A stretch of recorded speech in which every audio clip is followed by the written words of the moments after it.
Good evening. Welcome everybody to the August 6th meeting of the Quincy Planning Board. To start, we'll do, excuse me, we're starting, thank you. So we could do roll call to start, please. Thank you. Member John Kelly, present. Member Christopher Meade, present. Member P.J. Foley, present. Member Shaughnessy, present. And Member Beelan, present. Pursuant to the open meeting law, any person may make an audio or video recording of this public meeting or may transmit the meeting through any medium. Attendees are therefore advised that such recordings or transmissions are being made, whether perceived or unperceived by those present, and are deemed acknowledged and permissible. The board requests that you please be courteous to the proceedings and turn off your cell phones and refrain from speaking as well. The planning board reserves the right to administer oaths through the chair, summon witnesses, call for the production of papers, cross-examine any person giving testimony during the proceedings, declare recess, limit debate, inspect the subject site or buildings during reasonable hours, and adjourn the hearing for cause. The order of business will be as I announce. All questions will be directed through me. Any person wishing to speak, please raise your hand and wait for recognition. When recognized, please stand, state your name and address, your specific interests in the proceedings, and special credentials, if any, pertaining to the presentation. Please speak slowly and within the context of the hearing matter. The hearing is being stenographed and taped for the public record. The planning board reserves the right to exclude any unnecessary, irrelevant, repetitive, or harassing presentations. The first item on our agenda is to vote on the minutes of the June 25th, 2025 regularly scheduled planning board meeting. Okay, all those in favor? Aye. Okay, great. The first matter for public hearings is a continued public hearing, 80 Clay Street, Planning Board Case Number 2025-11. Attorney Fleming. Thank you, Madam Chair. Members of the board, for the record, my name is Edward Fleming. I'm here on behalf of the applicant tonight. I'm joined by our entire development team. Members of the applicant are here, as well as their professional engineer and architect. We will just make a very brief presentation tonight, just to kind of review some of the minor modifications that we've made in response to some of the comment letters. This, as you know, is a continued hearing from the July 25th or the June 25th hearing date. Since that time, our professional team has received and responded to all the peer review comment letters, all the department letters, and what resulted from that is some minor modifications to some of the site plans, more so than anything else. We've also had an opportunity to have a regular conversation with the planning department, and the planning department passed along any other comments that they've received and concerns that may have been raised by members of the board. So what we'd like to do is really just make a presentation first from Jesse Johnson from Weston & Sampson, showing some of the minor modifications to the plans, some additions to the plans to identify some signage that will be proposed both on the building and on the site. And also then ask Betsy Collins from the applicant to talk a little bit about the preferences that will be provided to Quincy residents. A question that was raised by Member Foley at the first meeting date and spoke again with us tonight. We want to talk a little bit about that so all of the board members have a better understanding of those Quincy preferences. And then the rest of the development team is here to answer any questions or respond to any concerns that the board may have. So with that, Madam Chair, if I can just ask Jesse Johnson and Weston Sampson. Thank you. Good evening, Jesse Johnson, Weston & Sampson. We're the civil engineering, landscape architecture, and traffic engineering consultants on this project. And I'd like to just run through some of the modifications to the application package since the last time we were here. Next slide, please. Beautiful. Oh, that's me. Sorry. So if you can look at the screen, what you see before you is a color-coded layout plan showing you some of the modifications. I'll point your eye to the red section on the top side of the plan. This is just highlighting that we have the ability to add an additional 10 parking stalls if needed. We are coordinating with the abutter to make that viable through engineering with some grading and modifications. We also incorporated that extra impervious surface into our drainage analysis to make sure that the downstream system could handle that extra runoff that would be generated from that parking should it be installed. So we just wanted to clarify that a little bit further. And then just adjacent to that, you'll see a section of 2 parking stalls right up against the building. We made a modification in that area at the request of the city's traffic engineer to try to make the access in and out of the parking garage a little bit easier. Frankly, opened up the travel aisle a little bit wider and made a defined curved radius on a landscape island that would really make that access in and out a little bit safer, and provide some additional signage on both directions, people entering through the garage and exiting out of the garage, and for that pedestrian crossing to make sure there's yields and more awareness of traffic going in and out of that section of the garage. And then also at the front where that green hatched area is, we're highlighting that because we opened up that existing curb radius a little bit more. The curb cut into the site was at about a 20-foot width. We're proposing to widen that to 24 just to make the emergency vehicle access into the site a little bit easier. So when we did another turn analysis, we saw that we could accommodate that and made that modification to it. And we've also got some additional wayfinding signage that we're proposing on the site just to make sure the entrance to Wentworth Road, people coming in through that way, they know that they have the accessibility to loading and unloading in the back portion of the site and parking stalls. We also proposed in that green section a monument sign that would direct people into the site and know that that's the main entrance into the property for the new residents in the back. We'll take that also with the signage and the more details if needed for variances with the zoning board next, but we wanted to highlight that here. That we also, as part of our mitigation, had proposed to provide some additional stormwater. We were already in full compliance with the current design, but we found an area that would be able to be accommodating for new additional infiltration BMPs. And what we're proposing with that red section is to take the entire clean roof runoff and put that back into the ground by way of an infiltration system. And then some of the adjacent hardscape of the sidewalk would also go into that area. So we thought this was a good accommodation to take care of some of that, again, that good clean runoff that we can immediately get back into the ground, and then any potential overflow would go back into the system that was already designed. And then just showing you on this rendered plan, these highlighted areas in yellow, we added a 6-foot-high screening fence along the property limits, along the, both sides of our property to help screen with the abutters. We believe this was a request last time made by the board, so we wanted to accommodate that. And then also to go back to that same area I'd mentioned with the 2 parking stalls, you can see highlighted in yellow. We extended a section of the sidewalk to make that crossing a little bit safer. So if you were traveling in or to Wentworth Road from the building or from the road to the building, we extended the sidewalk there rather than just having a hatched crossing. We also changed the crossing pattern to be more consistent with the one that's in the middle of the site. This was to address a traffic engineering comment that came to us. So again, we feel this is a safer accommodation. And with that, really what we have now is access throughout the site that's handicap accessibility, compliant whether you want to go from Hancock Street to the building or vice versa. We have shorter crossings than what's existing now on the site. If you looked at the aerial, if you remember from the aerial of this site, there's a long crossing. If you wanted to go from the existing towers out to Hancock Street, there's about a 100-foot long pedestrian crossing, but right now we have it so you'd be on sidewalk or curb sidewalks all the way with some short crossings that are better identified and a much safer access path all the way out to Hancock. And then we also, as mentioned, showed you some designations for some signage that would be provided on the building. This one here would be a banner style, bracketed banner style that would be part of their branding that would go on the building in this location. And then just showing you the other view where they would have another one just over the entrance point for an address, but showing you a different view on that branded sign. And then in the back, giving you an angle. If you're coming in off of Wentworth, this would be a temporary leasing sign to be able to get some visibility. And this is the view coming off of Hancock looking towards the site.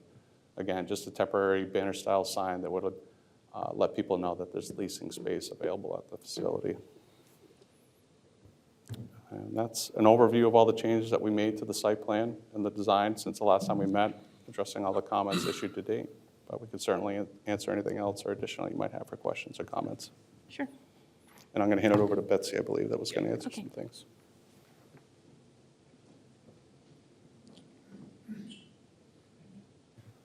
Hello, Madam Chair, members of the board. Betsy Collins with Peabody Properties.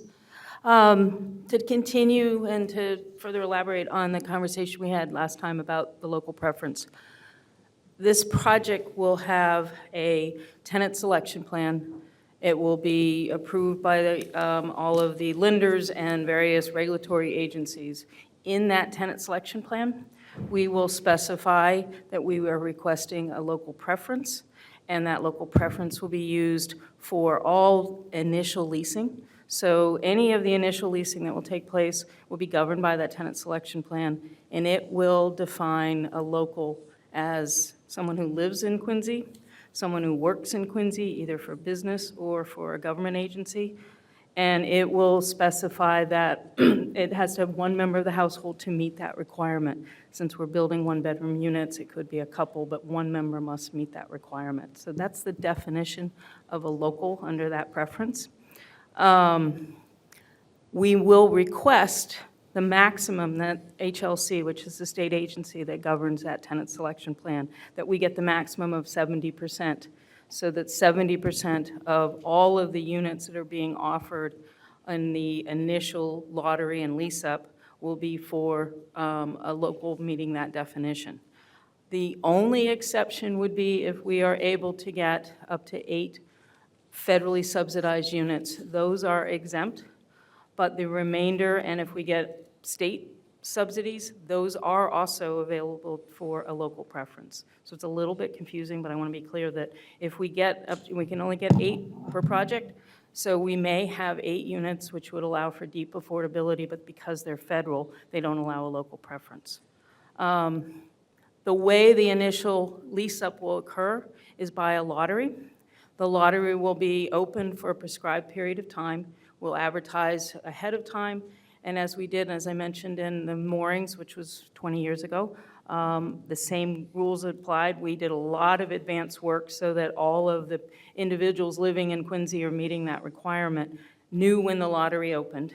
They open a lottery, they keep it open for a prescribed period of time, so it's not first come, it's not first serve, it's not any of those things. They take the lottery, an agency runs the lottery, gives a person a number, we start sorting by who meets the requirements, income requirements, but then also have a separate pot for, or a designated pool for the people that meet that local preference. So it all is prescribed, it gives people a chance to apply through the lottery, and you don't have people saying, well, I was the first person to put an app in and all those kind of things, but it then also resorts it to make sure that we can meet those requirements of 70% being a local preference. Thank you. So essentially, that's the applicant's additional presentation, Okay. and we're certainly here to answer any questions. And just to highlight on Mr. Foley's question about the access issue and something that Jesse talked about, the point of making some clarifications to the signage to direct people that may be leaving from the Quincy Housing Authority going out to Hancock Street, they have clear signage that will provide them with direction as to how to cross the open area, the parking lot area, and how to walk along the sidewalk. There will be a safety mechanism for the garage that will warn them of any car coming out of the garage, and they'll have clear access and safe access to Hancock Street, which is something that they utilize today.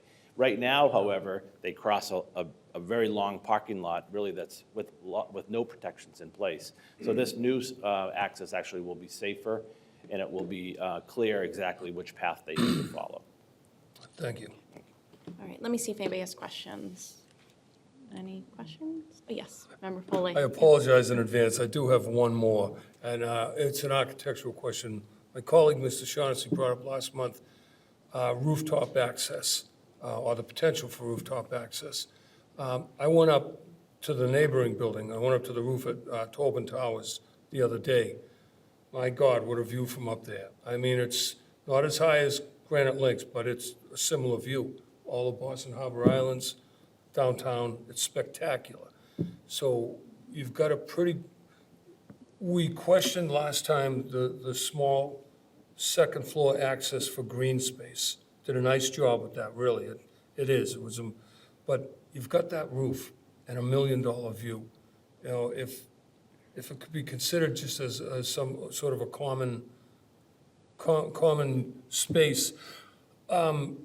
The other thing, when I went into Tobin Towers, that meeting room that's up on the top floor, it's enormous. It's 3 times the size of this room, if not more. So, you know, I know there's gonna be the opportunity to share facilities between the new and the old building, so they're covered as far as the meeting room goes. That thing is, I couldn't get a water view from that room. But it's just for the residents, both that are gonna be there soon and in the future. It would give you an option for more open space, more access, and if it's a thought that could be considered, I'd appreciate it. So, good evening, Madam Chair, members of the board. My name is Jay Szymanski with the architectural team, with the architects for the project. We heard the comment last time, and we did look at the possibility of a roof deck on the high roof. There's a couple challenges with that. Of course. The first one is because we're in an all-electric building, there's quite a bit of mechanical equipment that's on that roof, so it limits the amount of space that's available. The other thing is we have to set aside space for future PV panels on the roof. So those two things combined really limits the amount of square footage that you have available up there.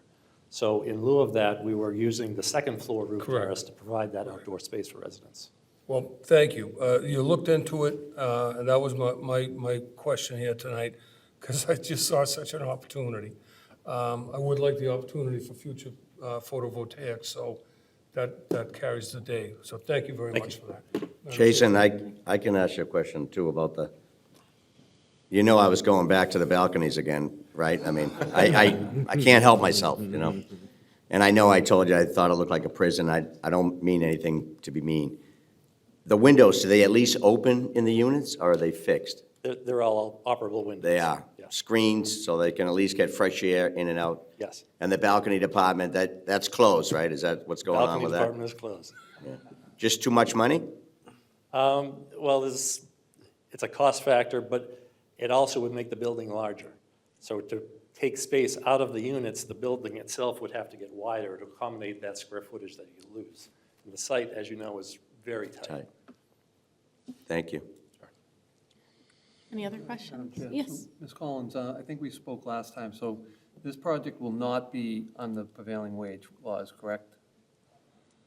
No, it will not. Okay, but you did mention that you're getting some state and some federal money, or you may, Yes. as in the form of grants? Some of them are grants. Most of the state funds are not grants. They are loans. And loans? The grants, there's a couple smaller programs that we'll pursue on a private level. And you're going to self-perform?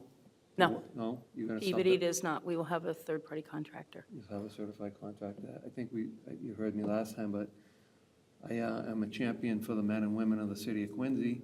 And when choosing a contract, I would highly recommend or ask you if you would choose a contractor that can hire the men and women of the city of Quincy.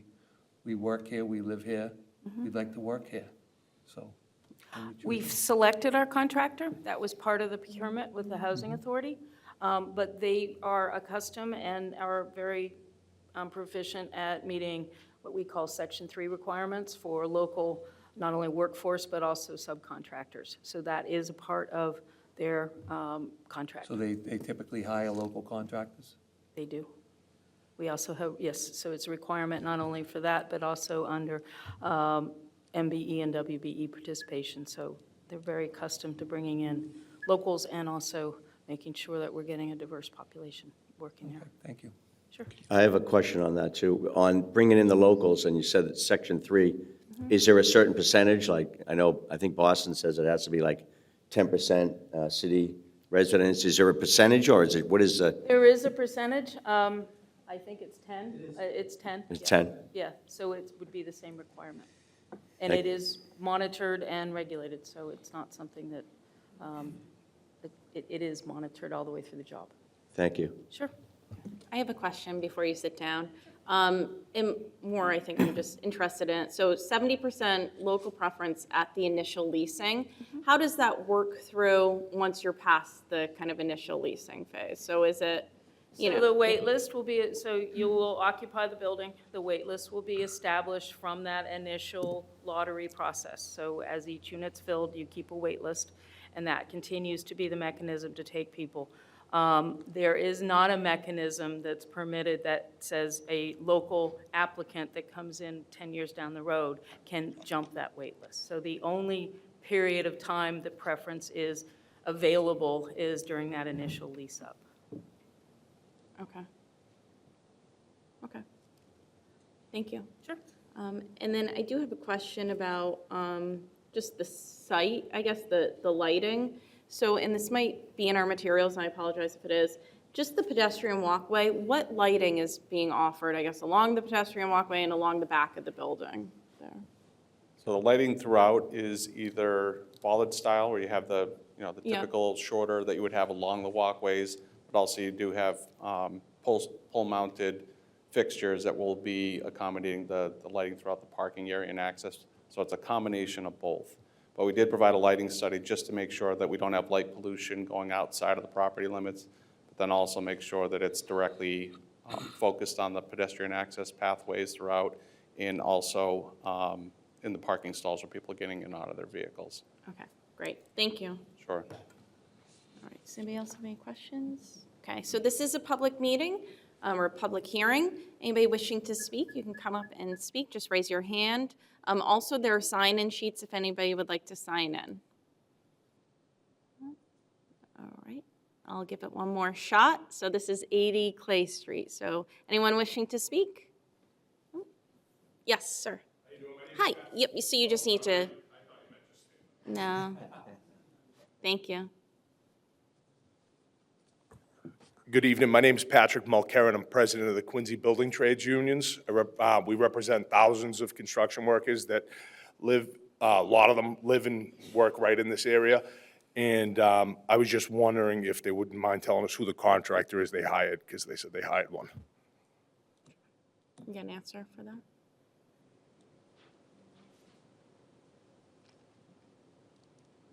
Madam Chair, members of the board, Dana Angelo from Affordable Housing Services Collaborative. The contractor that we hired is NEI Contractors. Okay, great. Thank you. All right. Any other questions? Okay. All right, so hearing none, I think we can entertain a motion to close. Okay, all those in favor? Aye. And then does the department have a recommendation? Yes, we do, Madam Chair, through you to the board. Before I read the recommendation, I do want to just mention that during the review, it was identified by Public Works that the water main in Wentworth Street is of 1916 origin. Excuse me, and the project the board had recently approved on 13 Wentworth is underway and is replacing a portion of that water main. Through negotiations with the proponent and DPW, they have agreed to fund $75,000 to finish the replacement of the water main in Wentworth Street, and also pledge an additional $25,000 to help with the repaving of that roadway. So both of those conditions are in here. I want to thank the proponent and their team for stepping up to meet that need that the city has, and to fully replace that water main in Wentworth. It is appreciated. Any questions on that element from anybody? Okay. So with that, we were able to complete the department's recommendation. After consideration of the site plan, accompanying documents, and the comments received from city staff and the peer review consultant, the department recommends the board approve site plan review under Quincy zoning ordinance Title 17, Section 9.5.1, and special permit under Section 5.1.17 parking waiver, subject to the below-listed special and general conditions. Special condition 1, the applicant shall obtain all applicable findings, variances, and special permits if needed from the City of Quincy Zoning Board of Appeal. 2, the applicant shall submit a construction management plan to be filed and approved prior to the issuance of a building permit. This shall include the locations of stockpile and/or staging areas for construction equipment and materials. The applicant shall also address construction period traffic impacts by providing a detailed sequence of construction and addressing any space constraints, detailing how they'll be addressed as construction progresses. Number 3, prior to the issuance of a building permit, excuse me, the applicant shall provide $75,000 in funding to the Department of Public Works to carry out the new water main installation on Wentworth Road. The city will work cooperatively with the proponent to identify and pursue any potential grant funding opportunities for this work. Number 4, prior to the issuance of a certificate of occupancy, the applicant shall provide $25,000 in funding to the Department of Public Works to mill and overlay Wentworth Road. Number 5, prior to the issuance of a building permit, the applicant shall obtain a drain permit from the Department of Public Works. 6, prior to the issuance of a building permit, the applicant shall perform a water flow test with the city's water department. 7, prior to the issuance of a building permit, the existing sewer main and manhole shall be inspected with television pre-development in order to check the condition of the system. The proposed sewer service pipe and connection to the main shall be inspected with television post-development. Television reports shall be submitted to the Department of Public Works for assessment. 8, 1 week prior to any land disturbance activities, the applicant shall conduct an on-site inspection with the Department of Public Works and/or the city's designated representative to observe the erosion controls installed at the site and to review the erosion controls to be employed during construction. 9, the Department of Public Works and the city's designated representative shall observe the construction of the stormwater management system at the following times: upon completion of excavation, upon completion of chamber and crushed stone installation, and prior to backfill. Applicant shall provide at least 72 hours' notice for said inspections. 10, prior to the issuance of an occupancy permit, the applicant shall submit and record at the Norfolk County Registry of Deeds an operation and maintenance plan for the project's stormwater system. It shall include the following: stormwater management owners, a schedule for all routine and non-routine maintenance tasks to be undertaken, snow management plan showing snow storage areas and locations of all stormwater BMPs in each treatment drain along with discharge points. Inspections shall be conducted by a qualified professional, such as a civil engineer or environmental engineer. 11, the applicant shall consult with the Quincy Health Department on noise mitigation measures for construction-related noise-generating activities to comply with local and state regulations. 12, the applicant shall submit a written rodent control plan to the Quincy Health Department for review and approval prior to any site activity. Said plan must be designed for the duration of the project and include at minimum the name and contact information of a licensed pest control operator to be retained by the project proponent for the duration of the project. Scope of the proposed plan for control of rodents, including number, location, and monitoring frequency of bait stations, as well as the anticipated length of service. 13, applicant shall develop and submit a written dust control plan to the Quincy Health Department for review and approval prior to any site activity. Said plan is to be implemented during any site activities to ensure compliance with state air quality regulations. Applicant shall comply with the City of Quincy tree ordinance. That was 14. 15, the applicant shall submit an AutoCAD file for the project prior to the issuance of a building permit. File should be a state plane coordinate system and preferably Quincy's standard data layers.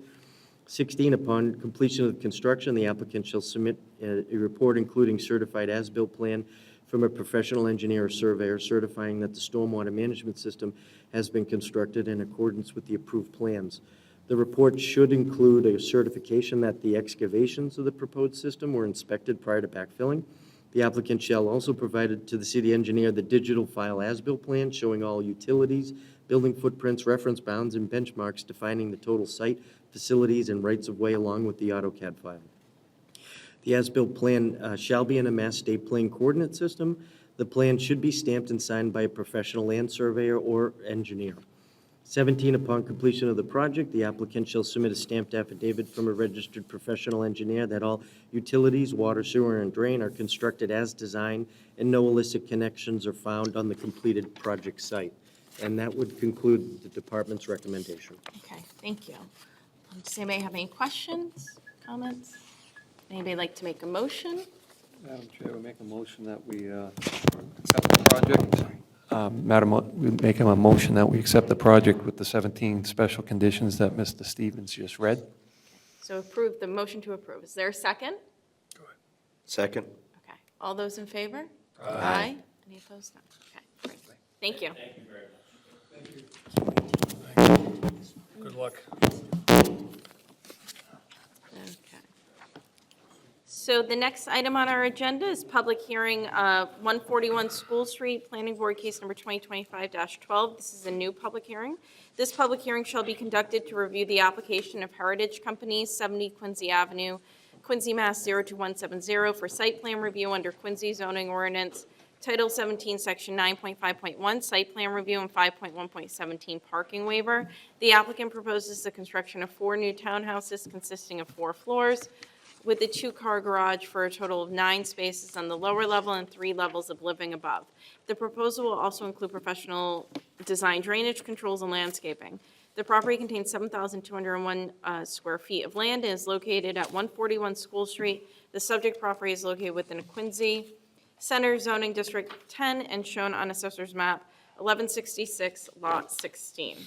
Attorney Fleming. Good evening, Madam Chair. The good news is I'm only here for 2 matters tonight, so I'll be out of your hair in no time.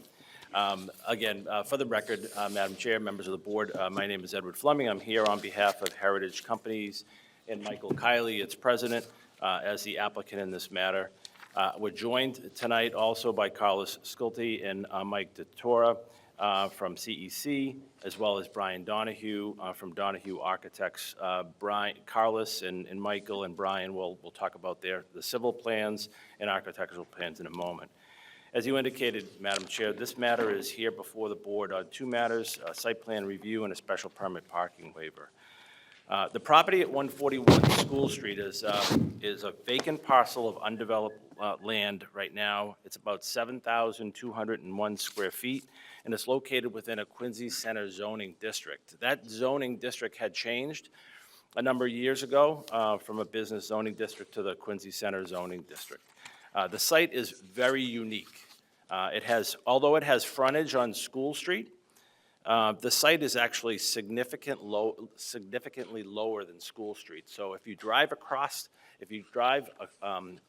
on School Street by the site is far lower. It's down in the area that's, I guess, better known as the Star Market, the back of the Star Market development, or Star Market grocery store. It shares that same access way with the Star Market grocery store. The Star Market grocery store actually has an egress off 4th Street that goes into the back of the Star Market, and it provides access to the loading bays behind the Star Market grocery store.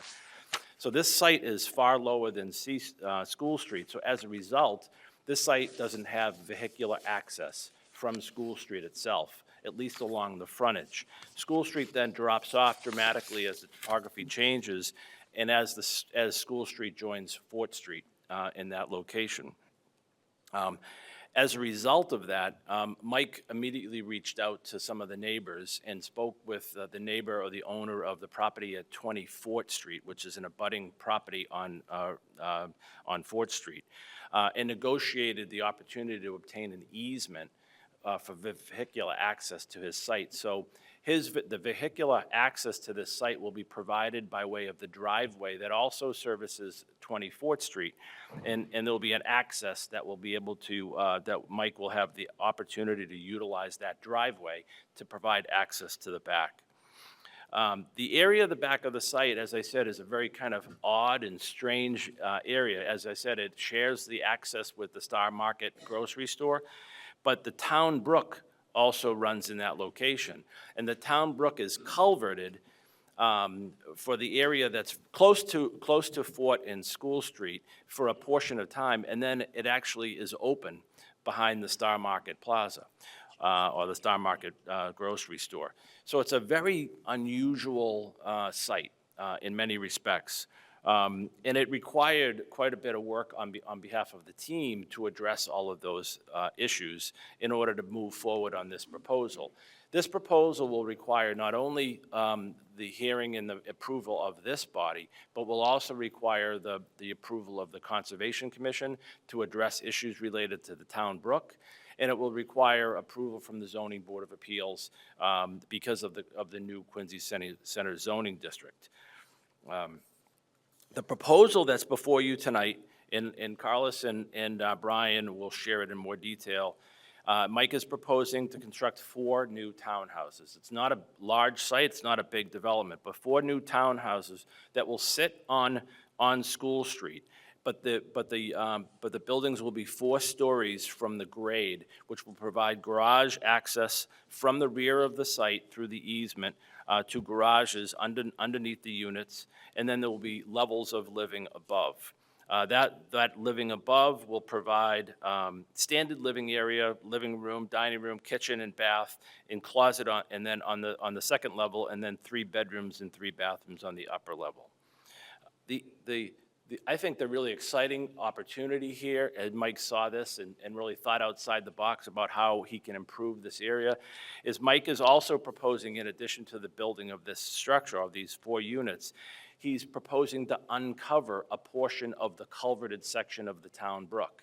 So there's going to be a new section that's going to be uncovered, and Mike is going to remove all the pavement that surrounds the town brook in that particular location, and then provide and replace that pavement with new landscaping. So there'll be almost a little pocket parks, very similar to what happened in Quincy Center, where they exposed the town brook in that location for a small pocket park where they landscape that area and have little seating areas. So Mike's going to be able to have the opportunity to do that here. And to do that, we've been in communication with the city. We've reached out and spoken with Chris Walker. I've also spoken with Jim Timmons, the city solicitor. And we're going to continue to work with them as well as the abutting neighbors to work together to try to beautify this area. There's now 20 new residents at 24th Street that didn't exist there a number of years ago.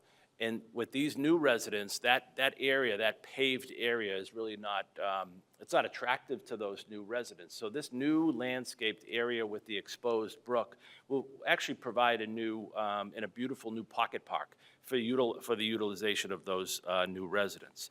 We think it's a great and exciting opportunity. And also, this is providing much-needed housing in very close proximity to the downtown within the Quincy Center zoning district. So we think it's a really interesting and a really exciting small proposal. So with that, I'd like to turn this over to Carlos Sculte from CEC to walk through the site plan, and then we'll hear from Brian on the architectural plans. Thank you. Thank you, Ed.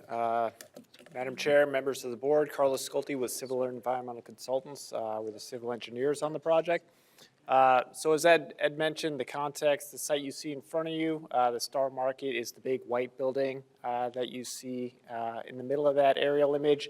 And our site is the yellow outlined area to the south with frontage along School Street, as well as the existing driveway access off of Fort Street that currently solves that residential property. You can see some photos of the existing open channel segment of Town Brook that's just to the northeast of our site is the photo to the top. And then there's a small little daylit portion that's closer to School Street. That's the image to the right of that one. And then the other ones you see there, down the left-hand side, you see the frontage along School Street, showing the existing sidewalk and the roadway frontage there. And then going to the next slide here. So this is the existing condition plan and the demolition activities. So we have School Street curving along the bottom of the site. The grade changes, as Mr. Fleming mentioned, from the southeast to the northwest corner along School Street. It drops more than 5 or 6 feet from the high side to the low side along School Street. And then in the lower area, you see all that gray area within the site with the hatching. That identifies all the pavement that we're going to remove as part of the project. So that's located about 10 to 12 feet lower than School Street in that lower area, Right now, it's all just a paved parking lot. There's a little bit of landscaping. There's some remnant foundation elements that we saw when we did the survey. So it looks like at some point back in time, that used to be a developed site. It's essentially, degraded. It's not really used by anything other than just, people park there when they need something to do for a minute. There's mattresses and things there. So we're hoping with the development here, we'll have the opportunity to clean that space up as well. And what you see there in the light blue, those are the two segments of Town Brook that are currently open channel. In the northeast portion of the site, that's where it's daylit. Right now, it's just a granite block wall with no cover there. And then as you're moving west, that's going upstream. There's basically a concrete cap that's been placed on top of the culvert where there's vehicular access and pavement currently over that today. Mr. Kiley engaged a structural evaluation of the brook today because I know that was a concern by the planning department and DPW. So a structural engineer did actually inspect that portion of the culvert as well as the concrete cap on it, ran some tests and analysis on it. It looked like it was in good condition and certainly able to support continued traffic and vehicular access over it. And then in the northwest corner of the site, that small blue area, there was a tiny open channel segment that's there today. That's the area on the next slide that I'll show you that we're actually going to expand that and open up the brook a little bit more so that we have better interaction with the stream there. And then to the north, we have the adjacent property owned by the city of Quincy, as well as the private property owner on 4th Street that Mr. Fleming discussed the easements that have been coordinated and will be provided for access. And for the development, we will be using that existing access that's there today. So we're not proposing any new curb cuts, any new access coming off the roadways, just using that existing one that's just to the northwest of our site, currently being used by that existing development. So this is the proposed development. As earlier mentioned, we have 4 townhome units that will have the pedestrian access off of School Street. Because we have that elevation change, it actually lends it well to allowing parking in the rear. So we're going to have an access drive that, again, utilizes the existing driveway off of 4th Street that conveys traffic into the units in the rear, where there will be parking on the ground floor and residential units above. So vehicular access in the back and pedestrian access in the front off of School Street. And because School Street does change in elevation as you move from east to west, there'll be stairs that come up to the first floor units that'll all be at the same elevation. So really helping beautify that streetscape as well. There'll be additional landscaping as well as better pedestrian connectivity on the frontage there. One of the critical things that helped with the development here is that this site used to be in a floodplain, but the city recently revised their flood mapping for this whole area. In July, flood maps were recently approved. That lowered the flood elevations quite a bit, which basically were a function of reflecting improvements to the Town Brook Channel that were developed over the past 80s and 90s. All those improvements were updated in the revised flood maps. So there is a floodplain here as well, but it's entirely contained within the walls of the culvert. So it's just in the Town Brook and never gets high enough that it gets out of the Town Brook. If you look at the old flood maps, it encompasses this whole parking lot as well as the parking lot and the adjacent property, but it has been revised and now it's entirely within the culvert to reflect that work that had been done by the city. And then, as mentioned earlier, one of the big elements we looked at here are the resource areas and interaction with Wetlands Protection Act regulations. We have a meeting with the Conservation Commission 10 minutes downstairs, talk about the same project. We met with DEP. We also received comments from the city's third-party peer reviewer, where they asked some questions about the project from the planning board and the development perspective, as well as wetland issues. We believe we've addressed those issues. We discussed the project with the Mass DEP representative, addressed their concerns as well. And that's part of what we're doing here is we are actually providing more landscape and pervious areas with the work that we're doing on the adjacent property where we're daylighting the brook and adding landscaping, and also pulling back some of the pavement along the edge of the brook where it's currently paved today, which basically takes up the entire parcel as it is today. So we have 9 parking spaces. We have 2 spaces in the garages for each unit at the lower level, and then 1 guest space as well. We have a grading and drainage plan here. So what we're doing is we're taking all the roof runoff from the buildings. We're collecting it in a perimeter roof drain system. We're routing it through some stormwater chambers that provide the water quality treatment for the required storm event as well as the recharge, and that overflows through an overflow back to Town Brook as it does today. There's very little to no stormwater management on the site today, so with the improvements, we'll be providing better water quality treatment. We'll be matching the flow rates as well, so not increasing any flow rates that are there today.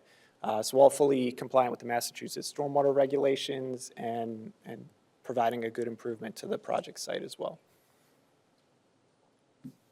We also have the utility plan. It's fairly straightforward. We have our water connections coming off of School Street.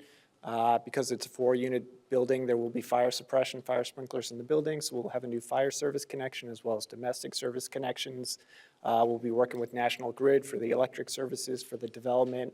Something of this size wouldn't typically require a new transformer, so we'll work with them to make sure that we get the service off the pole-mounted system that's there today, as well as new electric, new telecommunication services.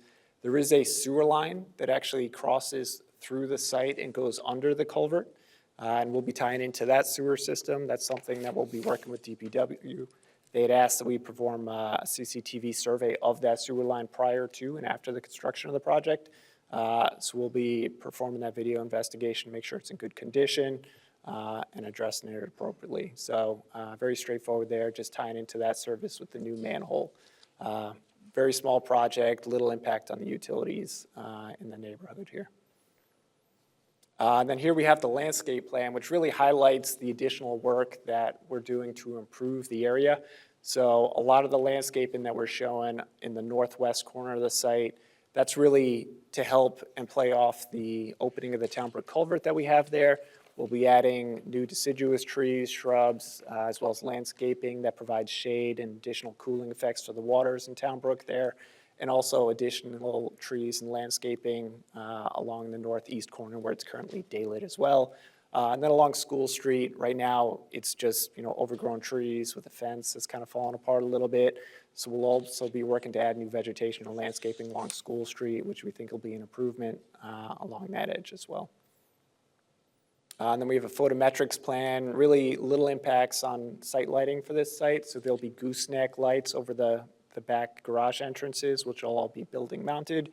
And then on the front, there'll be accent lighting, which basically provides a little bit of accent lighting more so than anything else along the frontage of School Street. So no separate light poles or other lighting would be warranted for this project.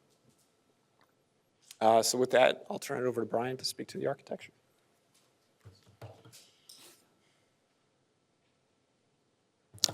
Madam Chair, members of the board, Brian Donahue, Donahue Architects here in Quincy.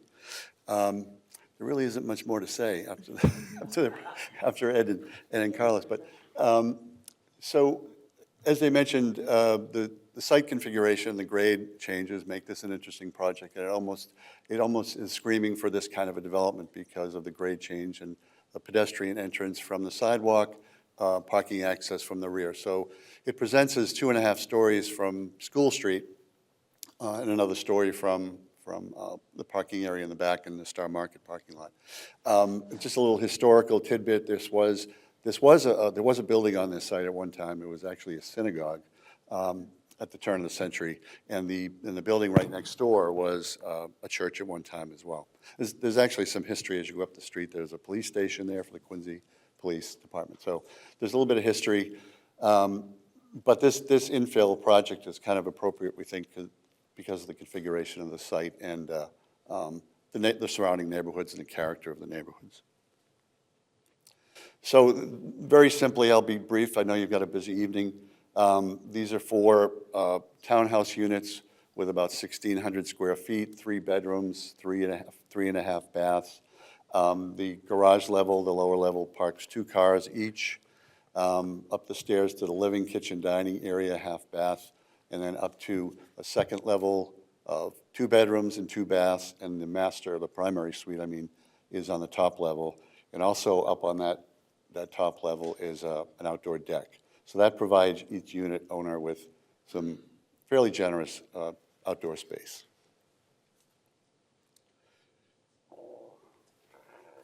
So this presents from the street, as Carlos mentioned, because the site does descend as you go down School Street. each floor level is actually the same for each building because we needed the height for the garages below. So as you go down the sidewalk, there are more steps to get up to each unit. So starting to the right in the lower left rendering, it's almost at grade, and as you go down, there's 3 or 4 steps that get you into that unit. So, of course, very traditional shapes and forms. We're looking at a clapboard finish. We've got a dark toned board and batten element on the front elevation, and some natural wood decorative touches throughout the building as well. Fairly straightforward, double hung windows, very traditional shapes and forms. We feel that this is an appropriate scale and size for the neighborhood and for this site, and we think it fits. So if there's any questions that anybody has on the architecture, I'd be happy to answer them. Okay, great, thank you. Let me see if anybody has any questions. Oh, Member Shaughnessy? Brian, so these are townhouses, are these going to be apartments or condominiums? I think, Okay.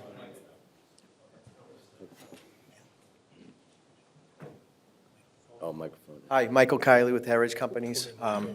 Yes, Ally, this right now would be either apartments or condominiums. I haven't made a decision, depending on market conditions at the time, they could very well be condominiums, and depending on where I'm at. But definitely to be built, just not sure 100%. If the market conditions prevail, they'll be condominiums. If not, I'll keep them in-house and manage them as Thank you. apartments. Thank you. One additional item I wanted to raise is there's essentially 2 neighbors of this proposal. One is a single-family house to the right of the building. Michael had an opportunity to talk with the owner of that property, and I believe she was very supportive. I think she's here tonight. And then he also had an opportunity, obviously, to talk with Steve Austin, who owns 24th Street, and Steve has actually agreed to grant an easement, so he's supportive of the proposal as well. So looking at the front of the building, to the right, that's an existing residence. It used to be, what did that used to be, a synagogue to the right? It Oh, used to be, it was a church of A some church. sort. Yeah, it's Now, really, what is it really, now? really neat. Yeah. now it's a single-family residence. And to the left of that is where the easement comes from another neighbor. Right, and 24th Street is a 20-unit building right there, gray building right there. It's almost behind the site, but adjacent to the site, and that's owned by Steve Austin. That's where the easement will come from. Okay. Thank you. Okay, any other questions? Yes, Member Foley? John, go ahead. I was just, I was by the site, you know, it definitely needs to be cleaned up. I mean, this looks like it's gonna be a nice addition to the area. It's a nice looking project, 4 units. Plenty of small contractors in the city of Quincy would love to get working on their mic, so, You know I do. so, but yeah, I think it's a nice, it's gonna be a nice addition to the area. Thank you. Member Foley? Thank you. I agree. To see that area cleaned up, it's going to be fantastic. It's the first thing I thought of. I do have one question on, Carlos, it might be in your realm here. The C700 landscaping plan. Just back a couple. Yep. If you would. There we go. Thank you. So where the town brook, so first of all, on the left, you're gonna, that's where you're gonna daylight the area with the lousy little fence, if you can Correct. call it a fence. Yep. Around it. Great. And I'm very familiar with Town Brook. Any square foot we can take of daylighting it is a huge plus for the city, so thank you for that.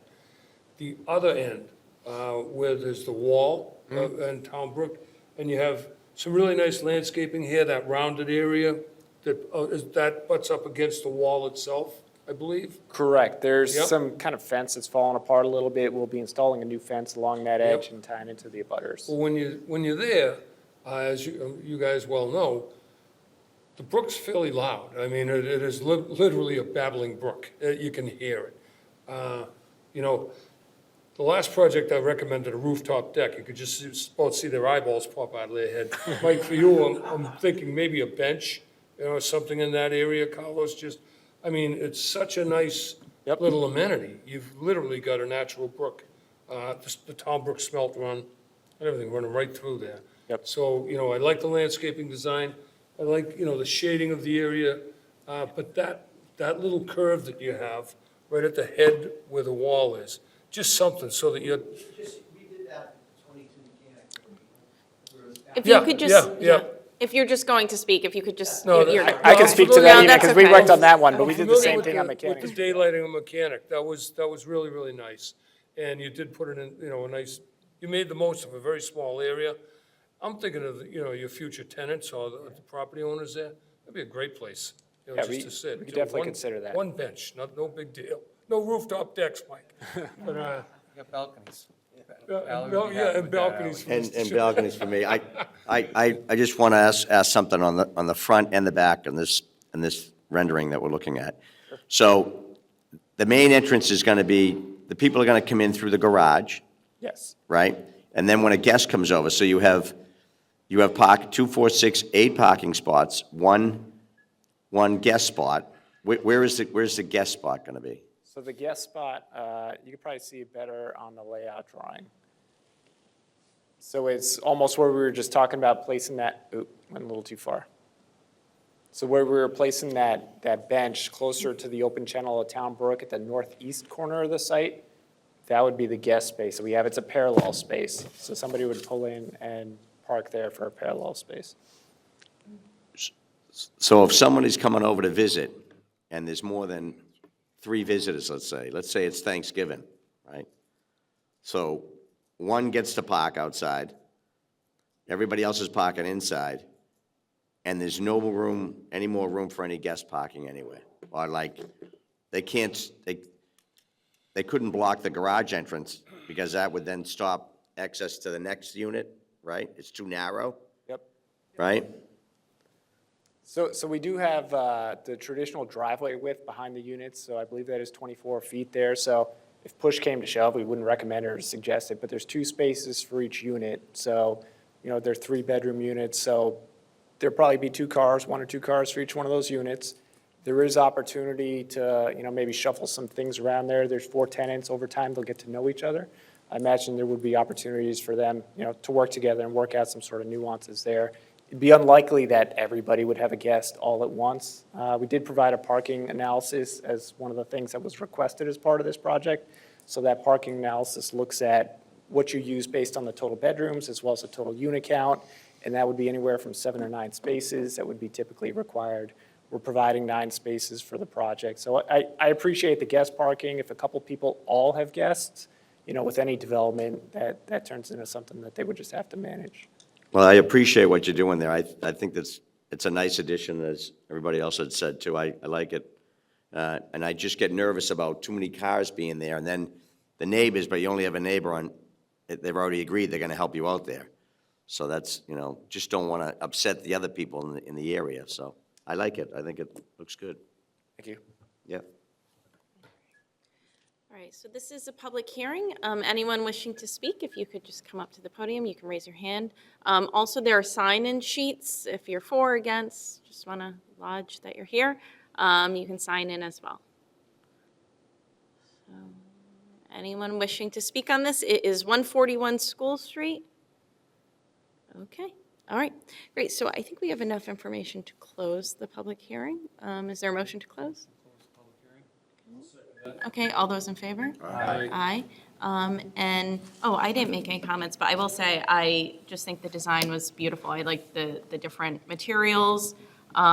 Interesting, not crazy, keeping with the character, but really nicely, high quality, well done. So I just wanted to add that as well.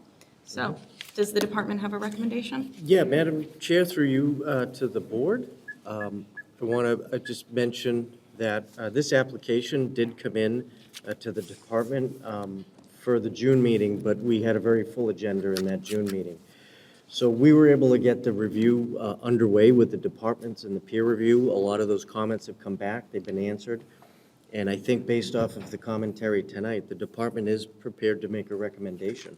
Would you like me to read it? Yes, please, yes. After consideration of the site plan, accompanying documents, the comments received from the city staff and the peer review consultant, the department recommends the board approve site plan review under Quincy zoning ordinance, Title 17, Section 9.5.1, and special permit under Section 5.1.17, subject to the below listed special and general conditions.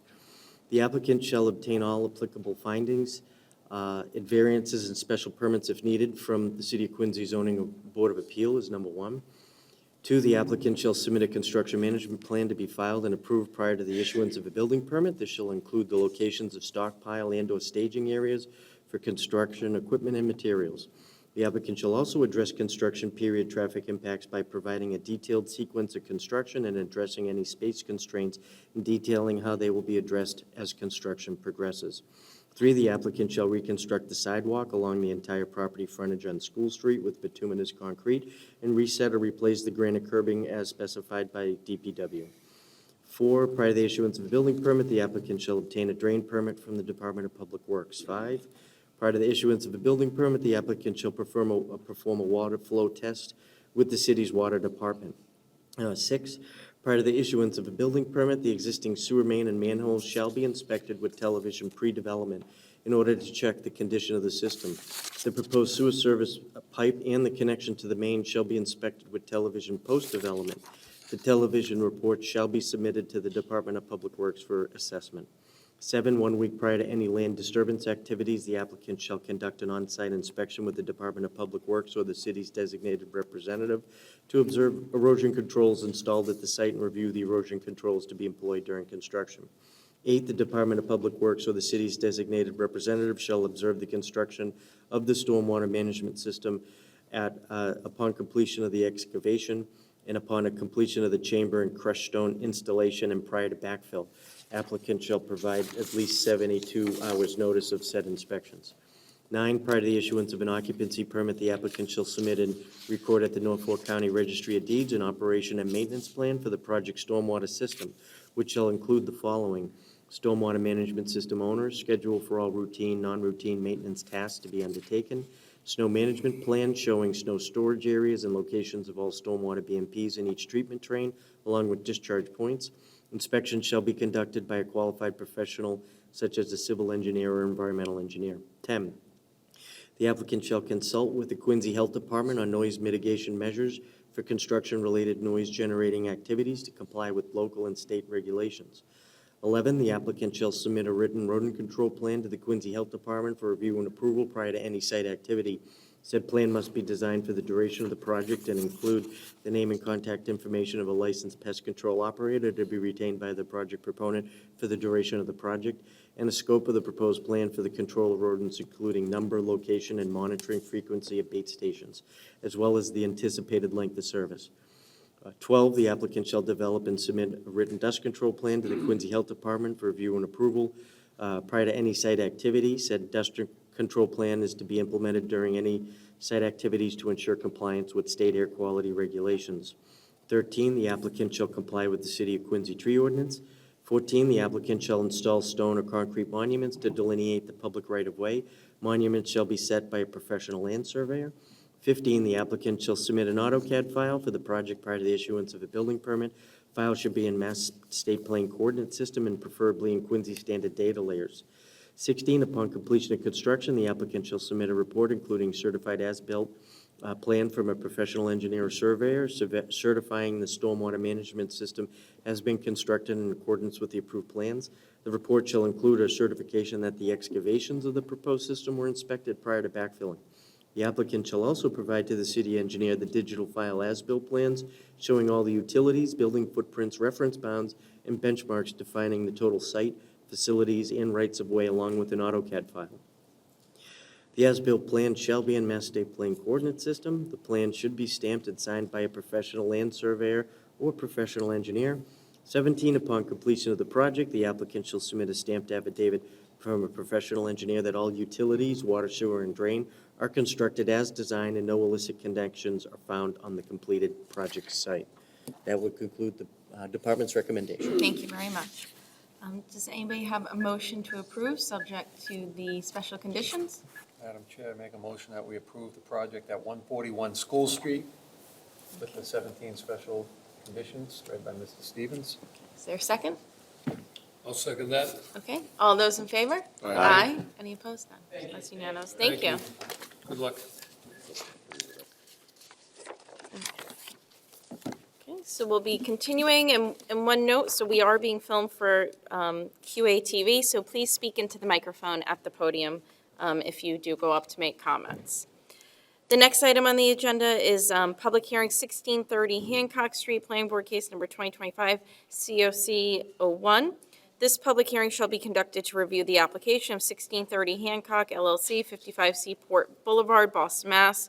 02210 for certificate of consistency under the Quincy Center Urban Revitalization District Plan as amended and as defined within the Quincy zoning ordinance, Title 17, Section 8.3, Quincy Center District, Quincy Center Urban Revitalization District, Urban Renewal Uses, 9.3.3 Planning Board Rules and Regulations, and 10 definitions, and in accordance with Section 12.023, Section 2, Overall Redevelopment Strategy of the Quincy Center Urban Redevelopment Plan as amended. The applicant proposes the removal of existing building and the construction of a new 7-story mixed-use building consisting of 150 residential units and 1 retail space on the ground level, along with 2 levels of structured parking for 110 vehicles. The proposal will also include exterior space and amenity space for the residents, along with professional design drainage controls and landscaping. The property contains 44,034 square feet of land and is located at 1630 Hancock Street. The subject property is located within the Quincy Center Zoning District 15 and shown on Assessor's Map 1145, Lot 3, Plot 5. Good evening. Good evening, Madam Chair, members of the board. Attorney David Mahoney, 15 Foster Street in Quincy, and I represent the applicant that's before you tonight. As you said, Madam Chair, it's an application for a certificate of consistency for 150 units with 110 parking spaces. It's at 1630 Hancock Street, and Brian Donahue earlier was talking about the history in his project. The history of this site is for some of the older members of the board, remembers Coleman Sporting Goods that was there. And then it was Blockbuster Video, if you remember that. I used to mount bindings on skis in the basement of Coleman Sporting Goods. Okay, 1975. So you're right, the old member of the board, yeah. Yeah. And then after that, it was a health food store, and I'm sure you and I never darkened that door. Maybe we did. So the proposal tonight also includes 1620 Hancock Street, which is an abandoned city parcel, and there's a land disposition agreement pending before the city council. So for the presentation tonight, I'd like to introduce Anthony Aiello, one of the principals of the firm, and he can talk about the background of his firm and introduce the project team.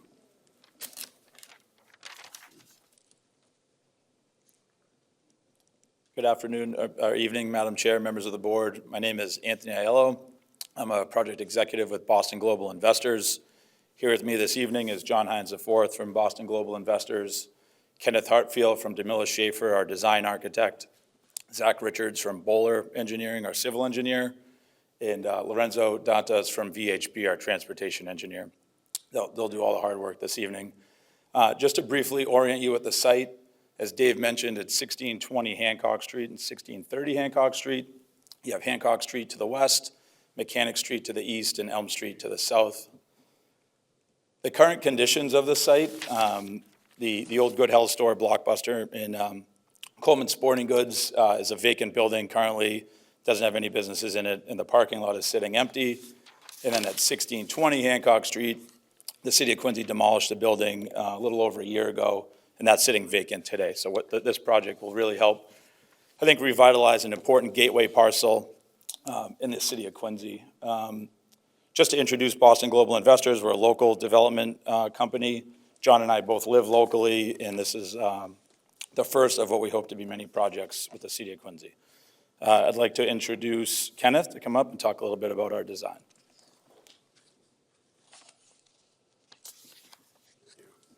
Madam Chair, members of the board, Kenneth Hartfield from DeMille Schaefer, architects in Boston.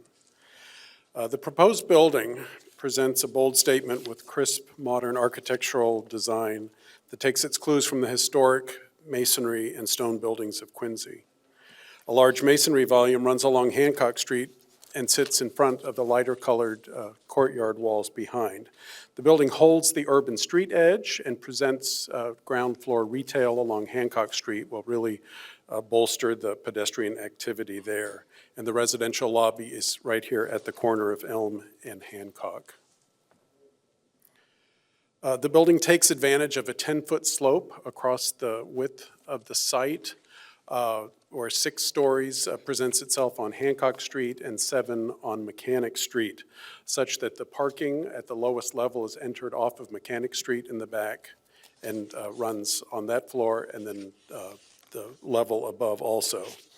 The south-facing elevated courtyard gets generous natural daylight throughout the day, and there's some balconies that punctuate these facades that look down into that space, which is an amenity for all the residents. And also, it's visually connected to the small triangular park down below on Elm Street, and also the church lawn across the street. A corresponding brick volume also presents itself on Mechanic Street, kind of like bookends on either side, with a gentle curve that also follows the street edge in this location. These brick facades are articulated with regular openings of both punched windows and Juliet balconies. And this garage entrance is on the far right, down there along Mechanic Street. And this view down Hancock Street from the north shows how the proposed building extends the existing ground floor retail from the left-hand side down into the building. So we have some kind of subtle shifts in massing and a nice variety of durable and quality materials that all work together to really provide a robust addition to the urban fabric at this gateway to the city center from the south. The building footprint takes up most of the site. Like I said, it holds the street edge on the 3 sides, Hancock, Elm, and Mechanic. The lower level is the parking, the entrance from Mechanic Street on the right. It's primarily parking at this level and building services.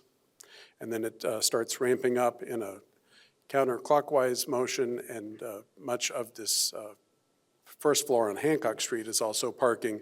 You see the retail accommodation on the left in the pink, and then the residential lobby on the lower left-hand side. The building is basically a double-loaded corridor situation. This is the second floor, which has an amenity space that the residents can enjoy that opens out onto the courtyard.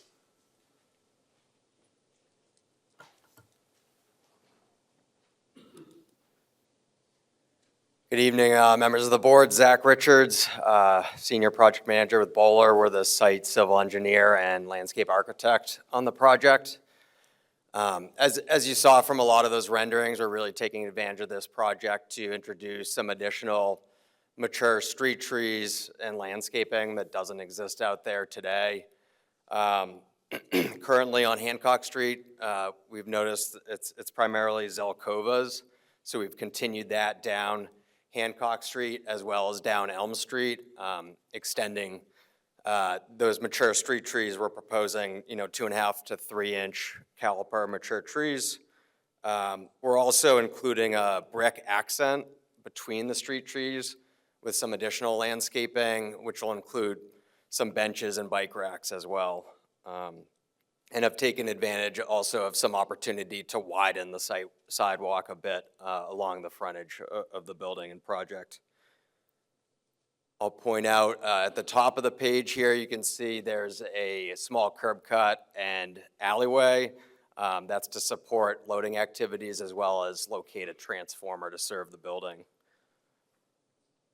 As Kenneth mentioned, I think the project works really well with the grade change. We've got about a story grade change between Hancock Street on the left and Mechanic Street on the right, where that curb cut is to access the parking garage below. In terms of the utility design, we're really maintaining a lot of the utility approaches that serve the existing building. The existing building served via water. There's a 12-inch water main in Hancock Street, so the proposed building water service will also tee in off of Hancock Street. Today, the sewer discharges down to existing sewer infrastructure and a manhole in Mechanic Street. As you can imagine with the grade change, it makes sense for both the sewer and the drainage to flow by gravity down to infrastructure in Mechanic Street. So that's a consistent approach with the proposed building services. In terms of drainage, we're proposing a Mass DEP compliant stormwater system that'll provide treatment and infiltration to meet all local and state requirements, which is well beyond what's provided today. Generally, the existing site really sheet flows down into Mechanic Street and the associated drainage infrastructure. That stormwater system is largely going to consist of a tank located within the building footprint, and that's going to have an overflow pipe that runs out to Mechanic Street to manage some of those larger stormwater events. With that, I'm going to turn it over to Lorenzo with the VHB to briefly talk about traffic. Thank you. Thank you, Madam Chair, members of the board. I'm Lorenzo Dantas, a project manager with VHB's Transportation Planning and Operations Group. I'll talk briefly about the site access and transportation context related to the project. And to start, we'll start out more broad. Census surveys of the area show that households in this area of Quincy have vehicle mode shares around 57% of travel mode choice and transit of 42%. It's not surprising. It is a transit-oriented district. Quincy Center is a 10-minute walk from the project site. It's just a half mile down the street. And that obviously gives access to the Red Line, commuter rail, and several bus services. In addition, just a block away from the site itself, 5 different MBTA bus stops, or 5 MBTA bus routes serve the stop near the site, again, providing that direct access to public transit. And furthermore, MBTA is redesigning their bus network. There'll be changes coming to Quincy. Generally, the service frequency for those bus routes are going to be at 25 minutes or better, improvements to Sunday service, and therefore continuing kind of the excellent service that the area provides. And lastly, in terms of traffic, as you well know, Quincy has been introducing and implementing since 2019 adaptive traffic signal control to a lot of their intersections. Both of the signalized intersections near the project are under this system. And what that means is the traffic operations at those intersections are managed in an adaptive way. So they change signal timings and phasing according to the changes in flows of vehicle traffic being experienced in real time. Regarding the site itself, it is also providing some amenities that help reduce any traffic impacts and support this transit-oriented district. The parking supply is roughly around 0.73 parking spaces per unit, and that is something that helps minimize vehicle traffic generation. There's a bike parking room, as pointed out earlier and shown on this plan as well. That's at the ground level off of Mechanic Street, and that will allow secure bike parking for the building tenants. And there, as Zach mentioned, in the public realm, bike racks installed along the public realm for those short-term bike parking visitors. And lastly, in terms of the materials that you have as part of the application, the team submitted a traffic study to assess whether there would be any impacts to local streets regarding the project's trip generation. The study was done according to standard engineering practices and in coordination with the Quincy's Department of Traffic, Parking, Alarm, and Lighting. The vehicle trip generation estimate is that for a typical weekday, the project is expected to generate a net new 28 vehicle trips during the morning peak hour and 33 vehicle trips in the evening peak hour. The good news from that is the analysis results indicate that the level of service, that is kind of a measure of vehicle delay at the intersections in the area, are expected to generally remain the same even with the addition of the project-generated trips. In other words, the new traffic can be managed by the existing infrastructure and its signal operations. And with that, I'll turn it over to Dave.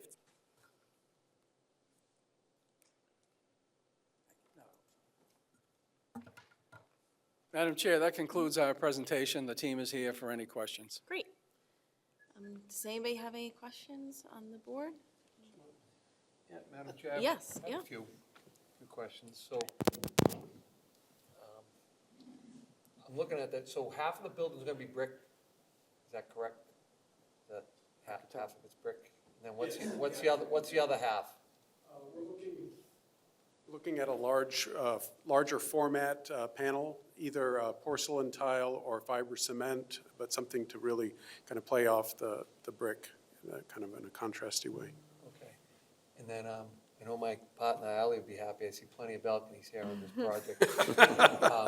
I'd just like to, and hopefully in the lobby, that you guys are gonna put a vintage sharpening machine in there for the skates. Yes, I do remember Coleman Sporting Goods. I did a lot of skating there.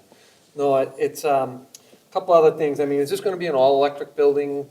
You're gonna have rooftop? That is the plan, It yes. is. So you're gonna have rooftop units for all these units, so the rooftop's totally gonna be filled with all the units up top, correct? No room for roof deck, I guess. Right, so are you gonna have something that's gonna cover the units, so like around it, so you can't see all the units? We will study that to make sure that the visual cutoff from the street is appropriate. The brick does have a higher parapet around the outside, in order to shield some of the rooftop equipment.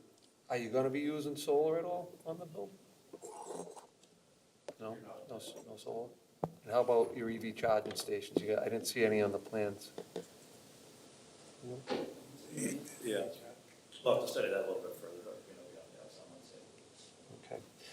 And I just want to say, it's always nice when we get new developers that come into the area. I know we're always looking to get people to come into the city of Quincy. It's a nice-looking building. When you do decide to choose a contractor, please remember the men and women of the city of Quincy who can perform this work. We have a ton of talented men and women in this city that can absolutely perform a project of this magnitude. So please consider using that for all the trades. Thank you. Any questions? Member Shaughnessy. Getting back to the courtyard area and thinking about how you just mentioned all the stuff on the roof. So that requires cranes to get in there, firefighting equipment to get in there. That courtyard area there, is that going to be restricted weight area? Right, so, because underneath that's a garage, right? So, and you've used just about every inch of the property that you could, which I understand, and I appreciate that too, and I think it's a great-looking building. So now getting into the property to try and service any of the equipment up on the roof, or for that matter, let's just say we have a fire there, what is the weight restriction going to be on the courtyard area there? Because the fire apparatus, our cranes weigh more than the fire apparatus usually, but not by much, depending. So what is, right? You know what I'm saying? Yeah, The two podium levels is going to be steel, so it's going to be able to bear a lot of weight, and we'll confirm exactly how much. We also met with the fire department, Yep. and they had nothing but positive feedback about the site. They actually said it had better fire access than they've seen on any of the recently proposed projects, so we felt really good about that. and I guess we're going to lose the 1630 Coleman sign location that says now welcome to Quincy. That's no little spot that we can have a little thing that says welcome to Quincy from the south, like That's we've probably had coming for down, like but 60 we're years. open to having that conversation. Thank you, Madam Chair. Any other questions? Yeah, thank you. First of all, I think it's a great project. Really glad to have BGI coming to, Boston Global Investors coming to Quincy. I'm familiar with your work downtown, so welcome. And I hope this is the first of many that we work with you. Just curious, the abutters, particularly, well, all around, the couple of duplexes or the houses behind and stuff, were conversations had at some point in the past between your team and the abutters, like to the left as you approach the town brook we've talked about?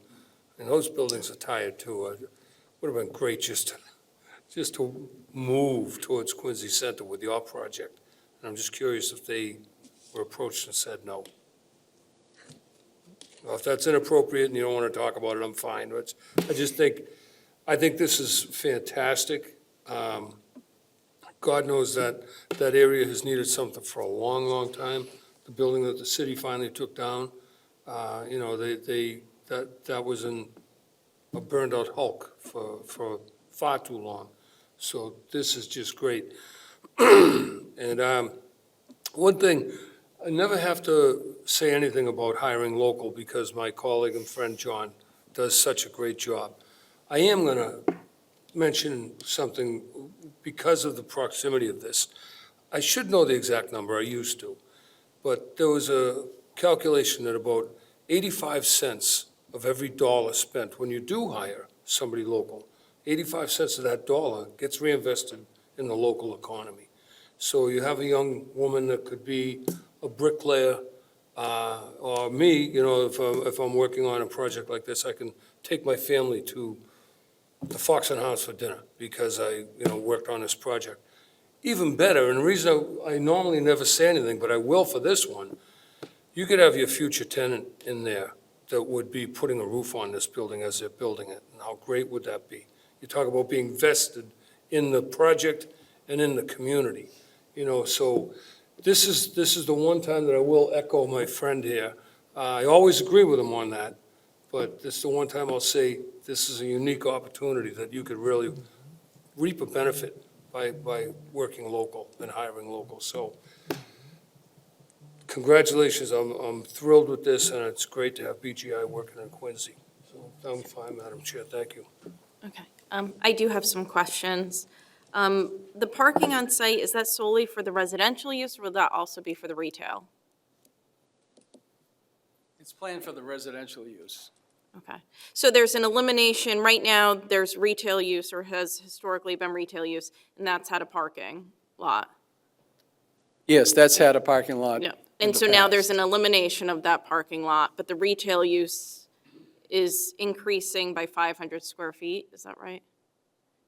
Okay, so- Roughly, Yeah, so all of Yeah. that parking will be in the city garages. on, okay, on the street, okay. Okay.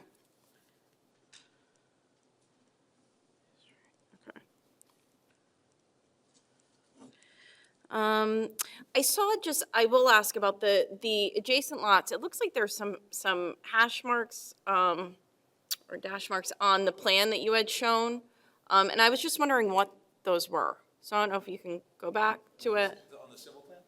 I believe it was on the civil plan. Yeah, just for those adjacent, so you can kind of see it, the art Yeah. dash lines. Yeah. Between the two families? Yes, yeah. So there is actually an easement, yeah, so we found when we were doing our due diligence on the 1620 site, that the 1620 site actually owns an easement between those two properties for any means of entering or leaving the site. And there's actually a stairwell at the dividing wall there that leads up to 1620.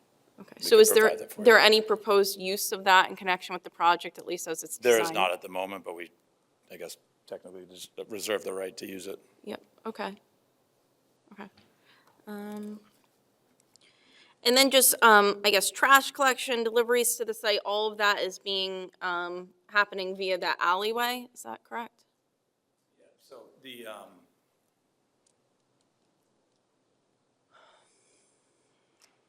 so as you can see, sorry, you can't zoom in on this, but for the restaurant and retail use, all deliveries and trash removal will happen in that service corridor there, between 1620 and 1610 Hancock Street. Yep. And then, sorry. And then if you can see in the bottom right-hand corner, we actually have trash chutes that lead down to a trash room at the Mechanic Street level. And we would roll the dumpsters out, the trash truck would flip the dumpster into the trash truck and then pull away. For the apartment Yep, use. so there, so you're. All be enclosed within the building for both locations. Okay, so you're rolling the trash out, let's just say for the residential, the one that we're looking at, into the garage? Is that where it's being rolled into, or is it? It would roll out probably to the garage entrance, and the trash truck would pull up, dump it in, and then roll it back in. Okay. And then if we could go back to the retail component, because I am interested in that. So somebody comes, has a delivery, they go down the alley, let's say they go in head first, or, you know, but in any event, at some point, you're gonna have to be blocking traffic on Hancock Street to get trucks, deliveries back into Just the to pull in alleyway? and pull out briefly, and we have truck turn exhibits that we have, the Bowler team has prepared, so we could share those with you. Yeah, I mean, if they haven't been submitted, I think it would be interesting to see them. I mean, I would say it is a concern from my perspective. And we were very intentional, and we looked at this many different ways, but to make sure that there was no additional congestion on Hancock Street, so the loading and unloading would never be on the street, given that there's street parking on both sides, and it's already very narrow with traffic as it is today. And we did not want to have, through our conversations with different people in the city, any trash like actually sitting on Hancock Street. Yeah, okay.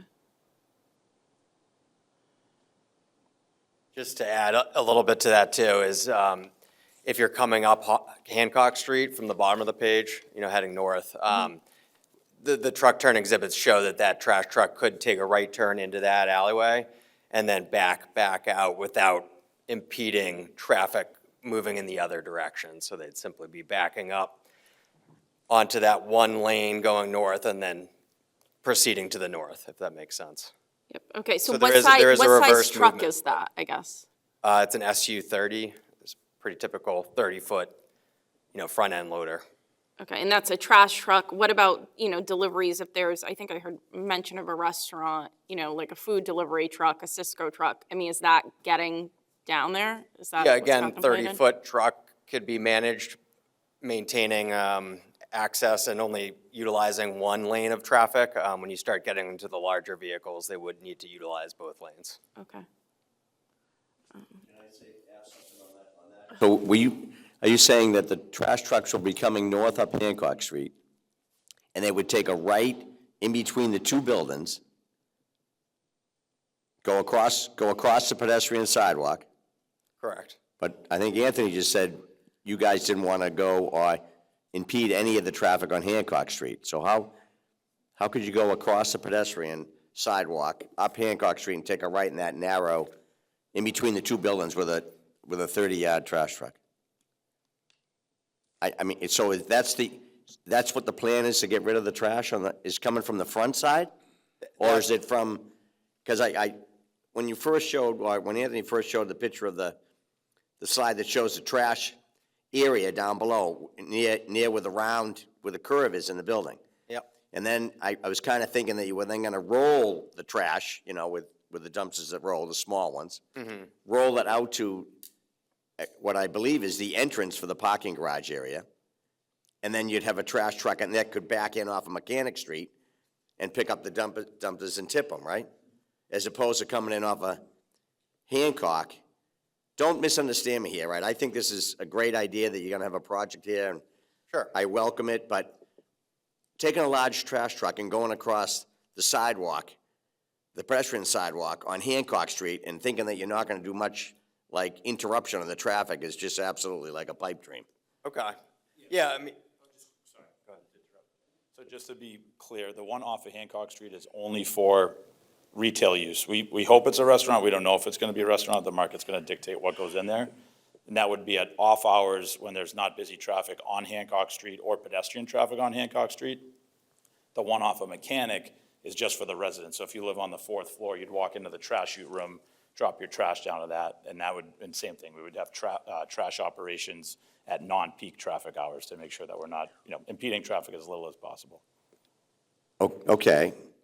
And we're happy to provide the truck tour exhibits I'm just thinking, like, if I had just bought, and again, please don't misunderstand me here, right?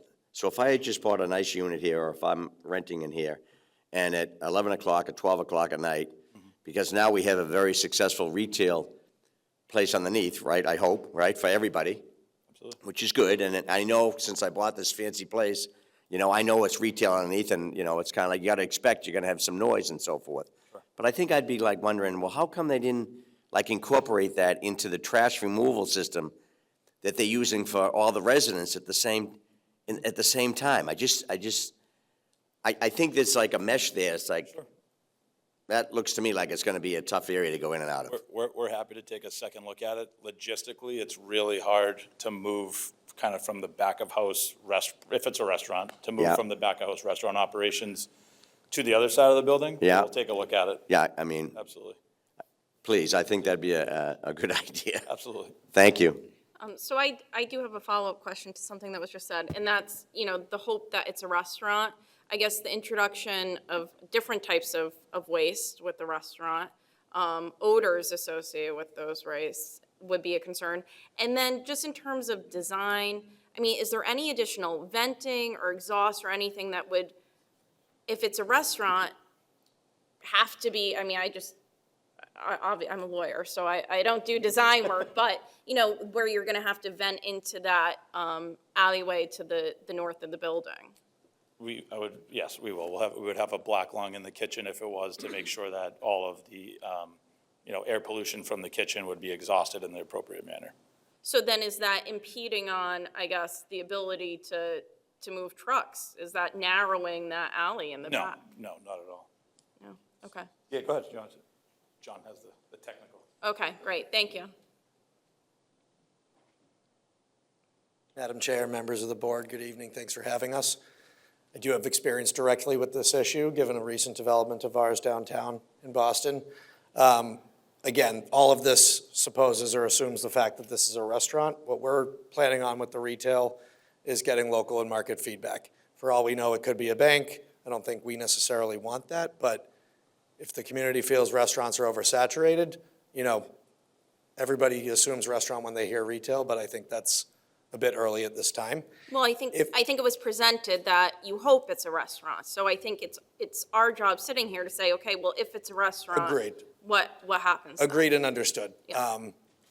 However, I just think that's, from our perspective, even internally, there's debate on that, and I think it's a bit premature to call it a restaurant. If it is, we totally agree, it's in our own interest, right, to protect the property value of the residents above, which is apartments, not condo. But in the event there's a restaurant, exhaust is typically dealt with above the storefront level with louvers. I think odor is a major sensitivity, as is pest control in that scenario. We spent a lot of time with the city in the planning process here prior to submission on the turning radii, and the trash removal was really a number one item here.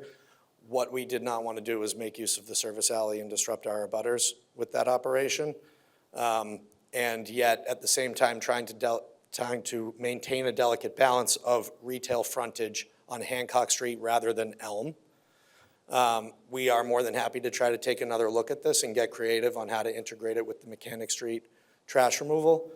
But with our traffic analysis, civil and traffic engineers from Bowler and VHB, we did feel comfortable with an SU-30 truck, which is about the size of a moving truck, by the way, to help visualize it, not just a trash truck, making that turn on Hancock at off-peak hours. And if it's a restaurant, again, our consultants advised us that that removal process would be no more than typically twice a week, not daily.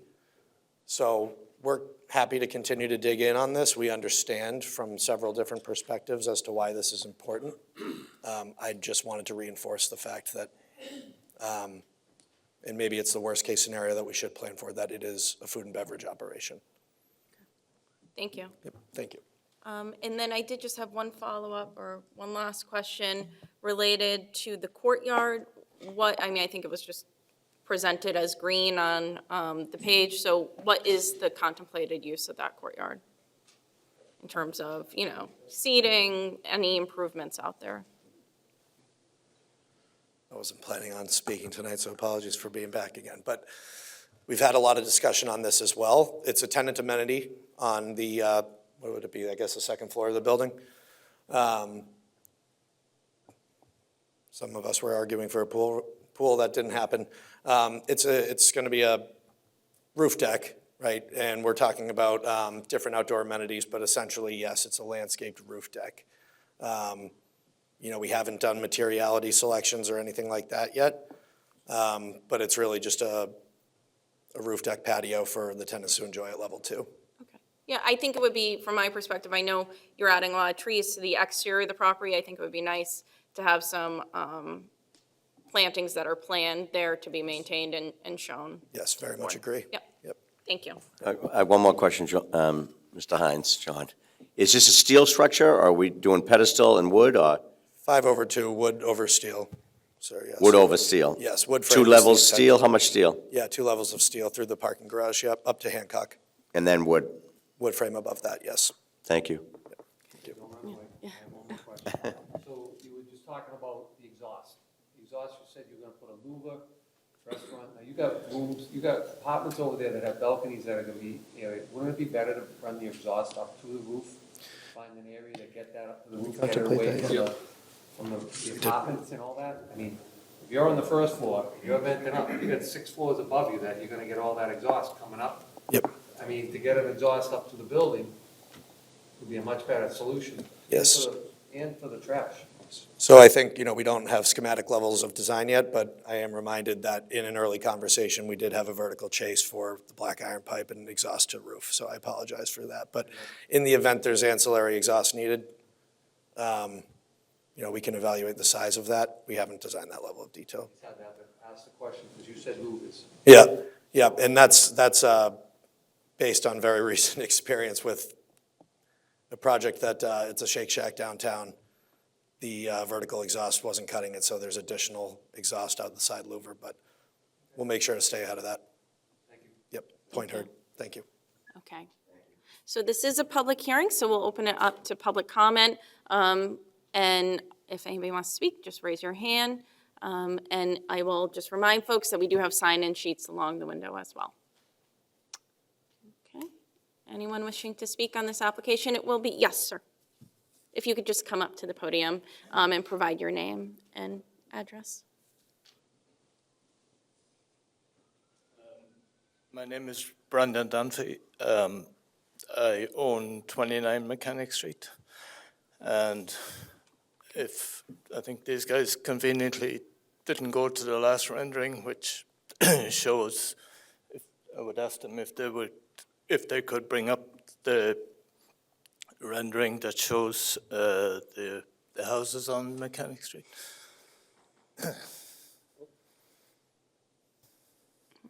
On the- One you were mentioning? No. Oh, yeah. This one? No, there's more. Oh, The one that shows the two-family on Mechanic Street.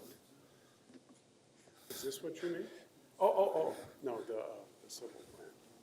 No, if you look, going on the city plans, no, on the city plans, it shows the rendering, the last, I have it on my phone, which shows the two-family on Mechanic Street.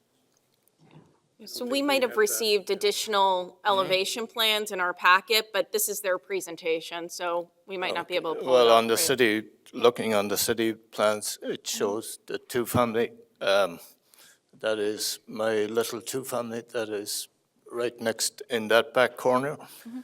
And just for the record, we have not, my neighbors are here as well, we have not heard one word from these developers who have not been approached in any shape or form.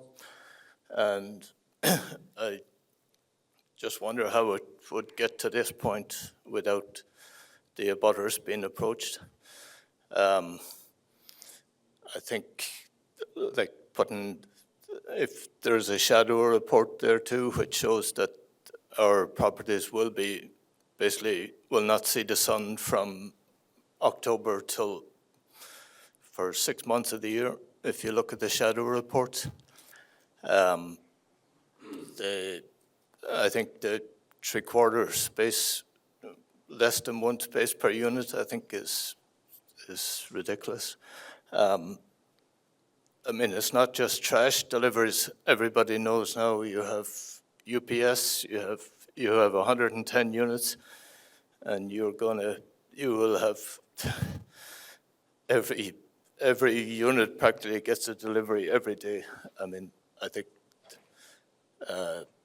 this whole project, we tolerated a vacant derelict lot for 20 years, which was totally empty at the back of our building there for 16, 20. And now we're looking at a monstrosity behind us. So I think I can't speak for my neighbors, but we vehemently opposed to this project. Thank you. Anyone else wishing to speak on this application? This is the first of the public hearings, so it will be continued, so there will be other opportunities as well. Anyone else? Nope. Okay, so I think we'll need a motion to continue. That works? Okay, and I think, Right now, there's no cases on for September. okay, great. So, motion to continue to September 17th. Chair, I make a motion that we continue to September 17th for the public hearing. Thank you. Is there a second? Okay, all those in favor? Aye. Any opposed? None. Okay. Thank you.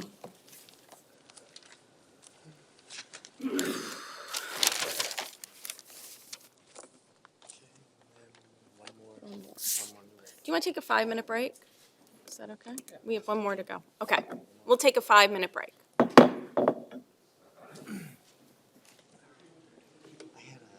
Something in my your throat in throat? that Oh my first God. one. I'm like,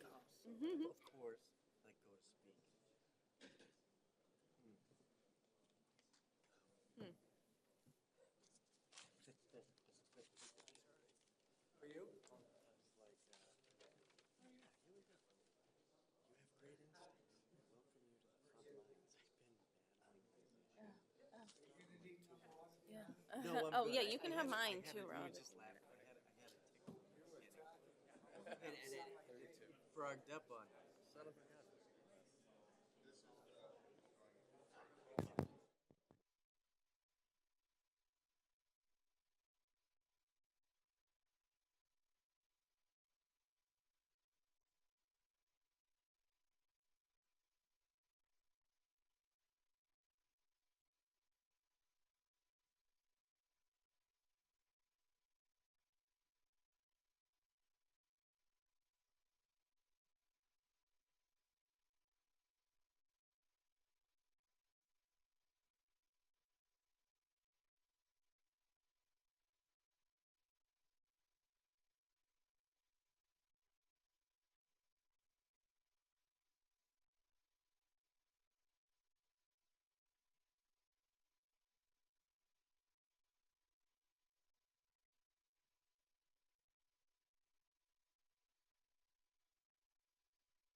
Okay, and we're back, and we have one more public hearing and then a business component as well.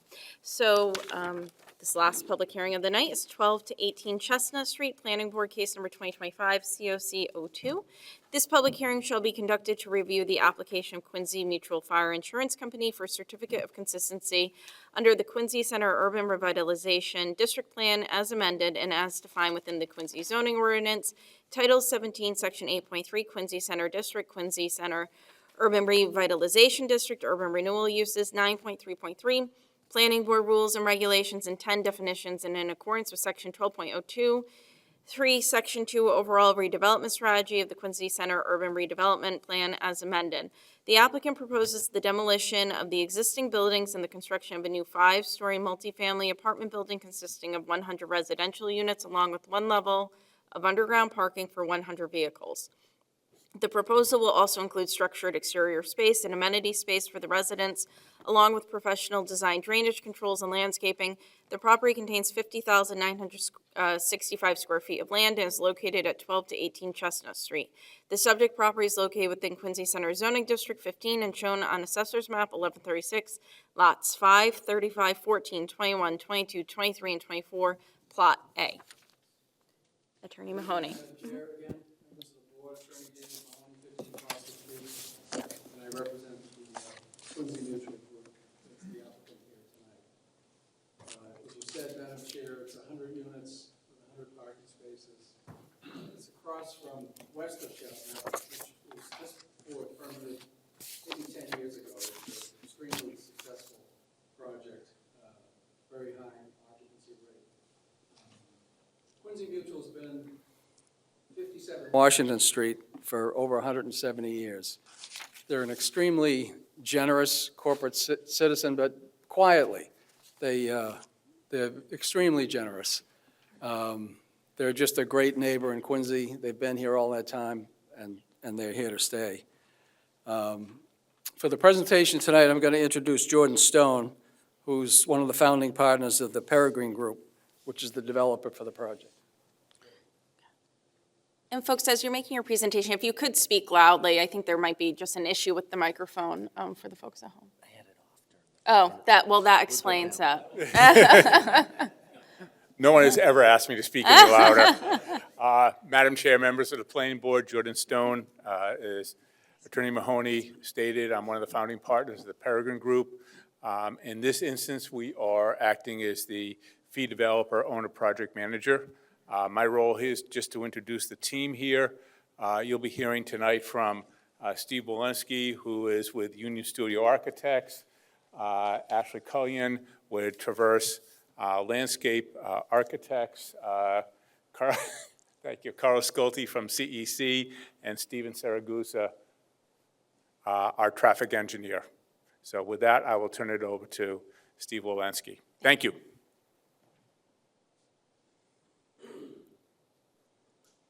Thank you, Jordan.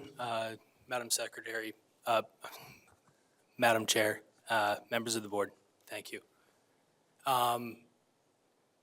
As Jordan said, we are here to talk about MacArthur Landing, 100-unit multifamily located between Foster and Maple along Chestnut Street. As David said, there are a handful of existing buildings. The reason we want to share the two images in the upper right today, we think that they really show the context that we're looking to match in downtown Quincy. And quickly, because I know Ashley, Carlos, and others will talk about this site, but some of the key considerations architecturally for site planning. We are aware that there is an ongoing development at the corner of Chestnut and Maple. The John Quincy Adams Park is well underway. We saw that today. It looks great. We're positioning our primary building entry adjacent to that directly with a secondary residential entry along Chestnut. We have a vehicular entrance over down by Foster, and to sort of bring back some of the characteristics we saw in the previous. We have a handful of townhomes along Chestnut as well. And you'll see a sort of preview of what those, we're imagining those could look like in the upper corner. As I said in the site page, we are holding the corner of Chestnut and Maple as your primary entrance condition. A small green space located on that corner with a good amount of gathering space out there.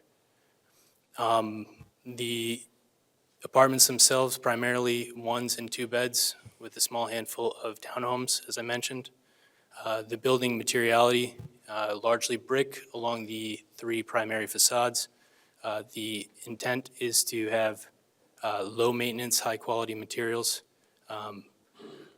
as much as possible. We have a good mix of metal accents as well as brick along, again, those 3 main facades. We are considering a number of other low-maintenance materials along the building's rear. With that, I'll turn it over to Carlos. He'll talk to you more about civil. Thank you. Thank you. Thank you. Madam Chair, members of the board, Carlos Sculte with Civil and Environmental Consultants, the civil engineers for the project. We've already talked about the site context, so I'll just kind of walk through some of these, the civil engineering design. So what we have is the existing conditions. We already highlighted some of that. What I'll focus on a little bit more in this particular view is the existing utilities. So for those of you that were around when West of Chestnut got developed, a lot of utility planning was done, not only for Chestnut Street, to also accommodate future development for the area.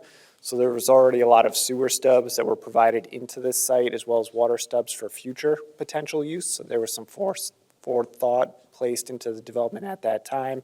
So there's already a lot of utility services there. There's water, sewer, drainage, electric, telecommunications already underground in this area as well. So we'll be utilizing a lot of that work that was done to help plan for future development in this area. And then talking about some of the existing buildings that are there today. There are a few commercial properties. The old Fat Cat building is located in the southeast corner there. So those have been underutilized for a little while, and the existing Bank of America ATM is located there as well with the drive-through. So that'll also be removed as well. So there'll be some curb cuts close to the corner that'll be eliminated as part of this project. So the proposed layout, we already talked about some of the site context. We have the main entry to the residential units at the southwest corner there at Maple and Chestnut Street. There will be all new streetscape improvements, so all new concrete sidewalks, brick banding, new landscaping. There'll be additional trees installed as part of the improvements that you'll hear from the landscape architect here a little bit later. But full improvements along the streetscape, helping to create a more vibrant interaction there, as well as better ADA accommodations and connectivity through the neighborhoods there. What we have here for the access, we have the main entry into and out of the garage is off of Foster Street on the east side of the site. So there'll be a full width driveway. All the vehicular parking will be in a parking garage within the building. And then there's a separate loading entry with an enclosed loading dock where there'll be access to trash and deliveries just to the north of that. So separate access, which will have a door and entry into the building at that location. So picking the lower volume Foster Street entry for that point. And then for site circulation as well, you'll hear a little bit from the traffic engineer in a minute. But Maple Street is one way going northbound. So we'll be maintaining that traffic flow that's there today, restriping the parking along the frontage there as well, and maintaining all that streetscape and frontage parking that's there today. Again, working well with the new park that's currently under construction directly across the street. So mimicking that kind of design with the additional green space at the southeast corner or southwest corner there. I'll talk about the utilities in a minute as well, but we've also done a lot of coordination with National Grid to plan for some of the electric infrastructure. So there's some infrastructure there right next to where the old Fat Cat used to be today, a switchgear and a transformer. We've worked a lot with the National Grid reps to relocate that infrastructure to the northwest corner. So moving it to back a house so it's further off the street, so that really opens up the frontage there as well. So working with the utilities, so doing a lot of planning on that front as well. From a grading and drainage standpoint, what we'll be doing is taking the existing site, which is a paved parking lot for the majority of the development today. There's some catch basins there, but not much more other than that for water quality treatment. We'll be introducing new stormwater recharge facilities that you see at the southwest corner beneath the landscape area that we have at that corner. All the building roof areas will be collected, routed through that system with an overflow to the city's existing drainage system in Chestnut Street, compliant with the Massachusetts stormwater regulations, as well as the city's requirements for phosphorus removal and TSS removal as well. So fully compliant with all that. They'll be on the east side along Foster Street as well. We'll have some trench drains along the vehicular entrance as well as loading to pick up that small area and provide treatment for that stormwater runoff too as cars are entering and exiting the loading and the garages there. From a utility standpoint, we touched on that a little bit earlier. There's a lot of services already there today. We're looking to take advantage of those services there that provide sanitary sewer access to the residential building off of Chestnut Street. So we'll be working with the MEPs as the design advances and connecting the sanitary sewer connections on Chestnut Street. The electric system will be connecting all underground infrastructure, adding new transformers and a switchgear at the northwest corner, working with the Quincy Mutual property that's directly adjacent to it, owned by the same applicant, and there'll be an easement to allow access National Grid for those utilities in the future. For telecommunications, that'll be the same, just underground to the existing infrastructure. The manholes are in the street today. Natural gas service, if required, that's something that we're looking at in terms of the building efficiencies as well. And then water services, pretty straightforward. There's water connections all around the site, so new fire suppression as well as domestic water services. We also prepared a photometrics plan. It'll predominantly be building-mounted lighting with some small accent lighting within the landscape area that we have along the intersection of Maple and Chestnut. It'll be mostly sconces at some of the entrances to the townhome units along Chestnut Street and Foster. Again, with some overhead lighting at the main entry for the vehicles and for the loading to provide safety at those entry points. And with that, before we get into the landscaping, I will turn it over to Steven Siragusa to speak to the traffic.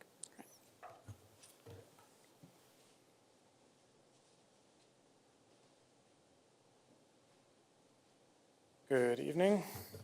My name is Steven Siragusa. I'm with Bowman Consulting. I'm a project manager. So we put together a traffic impact assessment, which is in line with the City of Quincy guidelines, which also follows Mass DOT guidelines and using industry standards as we went through the process. Part of that is looking at some of the existing conditions, which we collected data at 3 unsignalized intersections. So can't quite see them on the slide here, but to the southeast of the site, the intersection of Chestnut Street, which turns into Dennis Ryan Parkway, and then Foster Street and Cottage Street intersect. And then north, at the northeast, continuing north up to Washington Street, the intersection with Foster Street. And then we also looked at the driveway with Foster Street. So we collected data out there, we collected crash data, and then performed some capacity analysis just to get a baseline of what's happening out there in terms of traffic. Moving forward into future conditions, we took a look at the trip generation of the site. And as you heard previously from previous projects that was around here, this is located just over a quarter mile from Quincy Center, which again has the red line, multiple bus routes, and a lot of multimodal access. So we, taking into account all of that, we essentially came up with that this site will produce approximately 1 trip every 2 minutes in the peak hours, weekday AM and weekday PM. We did not take any credit for any of the existing trips, provide a little bit more of a conservative analysis. And what we found was that given the existing conditions out there, there's really minimal impact to any of the delay, any queue or anything like that at either of those intersections. We also wanted to take a look at the sight distance coming into and out of that driveway. So as you can see, it's located pretty close, in pretty close proximity to that intersection of Chestnut Street and Foster Street.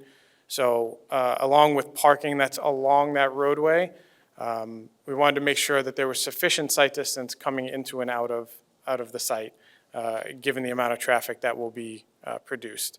So the sight distance you can see all the way to the intersection of Chestnut and Foster, looking right.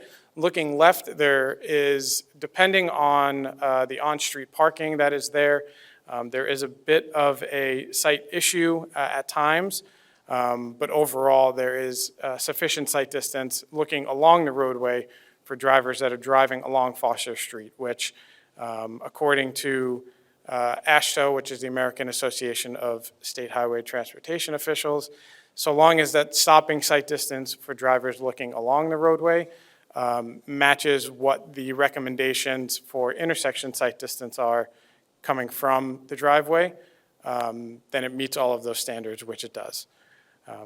So with that, I will turn it over to Ashley. Good evening. Thank you so much. Ashley Cullion, Principal of Traverse Landscape Architects. So as Steve mentioned, I think one of the nicest amenities of this project is the fifth floor roof deck, which is not showing in this drawing, but you saw on some previous renderings. And then also as a part of this, we have a really great plaza space on the corner of Maple and Chestnut, and that will be outdoor seating areas with planted landscape beds in the front. And then adjacent to that is a really great open green space that you can see in some of those pictures up and to your left. And some of those pictures will just give you a feel for, the look and feel for these outdoor spaces. Also around the entire site, we have new outdoor streetscape plantings.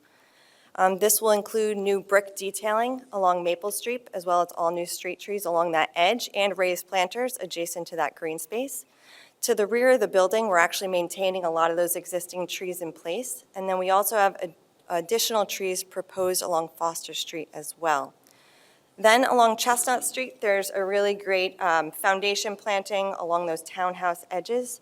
Those have ornamental steel detailing as well as granite curbing along those edges. And then we also have new street trees, which will be installed with ornamental tree grates. So in excess, there'll be around 24 new trees being proposed in this project. So there'll be more trees than currently around those streetscape edges now. Thank you so much. And with that, I think we will turn it over and open it up to questions. Great, thank you. Thank you. Just one more thing to add.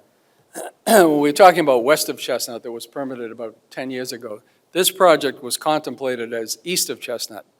And to get where we are today, what I meant to point out is Quincy Mutual, it's a mutual company, it's owned by its policyholders, but there's been a family that's run the company for decades and decades, the Briggs family. And actually, Steve Briggs, the handsome man with the beard down the end, is here today as a representative of the family. And their grandfather was named MacArthur, and that's where the MacArthur Landing name came. And with that, the team is here for any questions. Thank you. All right. Yes, Member Shaughnessy. I want to compliment you on your book that you put together. That's nice. And then when I got to the part about the mechanical, electrical, and plumbing specs, it's empty, so I'm not sure if it, I don't know if you missed putting it in there, or the appendix, I think it's Appendix A.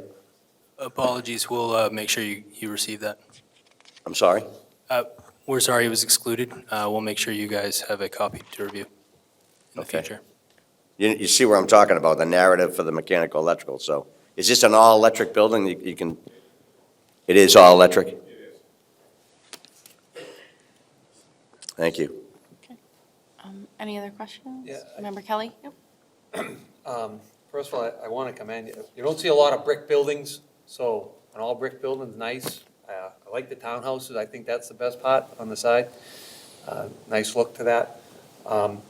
Have you guys decided, are you going to self-perform? I mean, have you chosen a contractor? Have you chosen a general contractor? We have not chosen a construction manager yet. We're considering a number of options.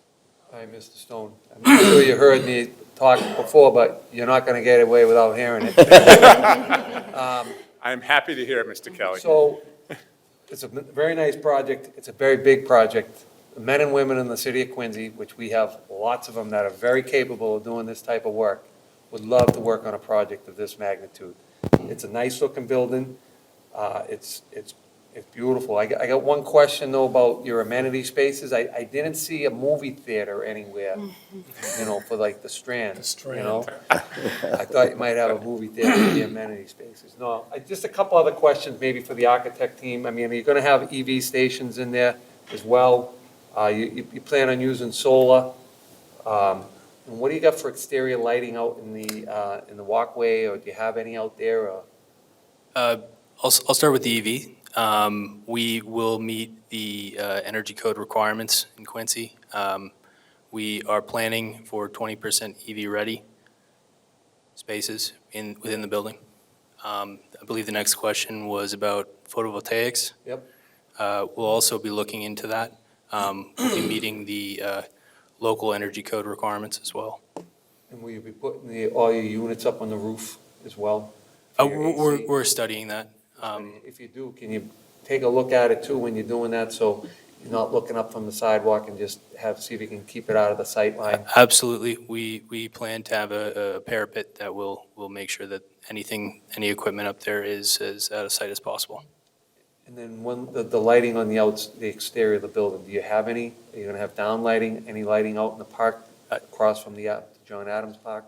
Decorative lighting is still in progress, but happy to hear any considerations. So there's no bollards or anything in that walkway park area? Oh, I believe that's better suited for Ashley. So, existing lights along Chestnut Street, the street poles, those will remain in place. And then in terms of the lighting for the park, we do have lighting, but we love lighting that accents the trees, and the landscaping provides just really low-level lighting. So there'll be some in the building, and then where you can see those blue dots kind of all the way to the left, so there'll be uplighting on all those trees. And then there'll be further uplighting and really low-level lights within those plant beds as well. Not actually taller bollards like this, but more like an 18-inch path light along those edges. Okay, thank you very much. That's all I have, Madam Chair. Thank you. Any other questions? Member Foley? Yeah. Again, I also thank you. I also think this is great. One quick question on the power. You mentioned, Carlos, I think you mentioned that transformers would be in the northwest corner, so that's more the front towards Quincy Center. If I'm right, if I have my compass rose correct, Foster Street on the south, you've got significant power coming up. Yep. Those poles there. Is that Yeah, that where you're going to move to a transformer? So the red boxes that you see in the plan there, so that northwest corner, so not on the corporate corner of Maple and Chestnut. Okay, so I but on the back did of the have it building. backwards. Okay. Yeah, that's great. That's great, because that pole is carrying a load. It's unbelievable, so it'll be good to see that go. And my other question, in this display on we're in 11, in your display here on page 13, that shows the architectural render, right there. Couldn't for the life of me find that in here. I was looking. So down below, you have the rendering of the 3 brick facades, the 3 fronts. Are they on Foster Street? So those will be, the townhomes will front along the entirety of Chestnut Street as well as that southeast corner on Foster Street. So there'll be townhomes wrapping the front of Chestnut and Foster. That's good. That type of facade all the way around. Yeah, I agree. It That's looks awesome. terrific. I had to double check with my nephew, who's a bit of a Quincy history buff, but the one brownstone that's there, that's left in the corner, there were apparently about a half dozen of them. A very famous Quincy guy named Faxon decided he was going to make it look like the Back Bay and put in Back Bay brownstones. There's only one of them left, and that's it. So for you guys to have carried that architectural feature into this, thank you very much. I think it's just great. You know, anything that building, it's tiny, but it stands out, you know, architecturally. And the fact that you brought that into this is thoughtful, and I appreciate it. That's it for me, Madam Chair, thank you. While you're there, just on that note too, because I think it's beautiful as well.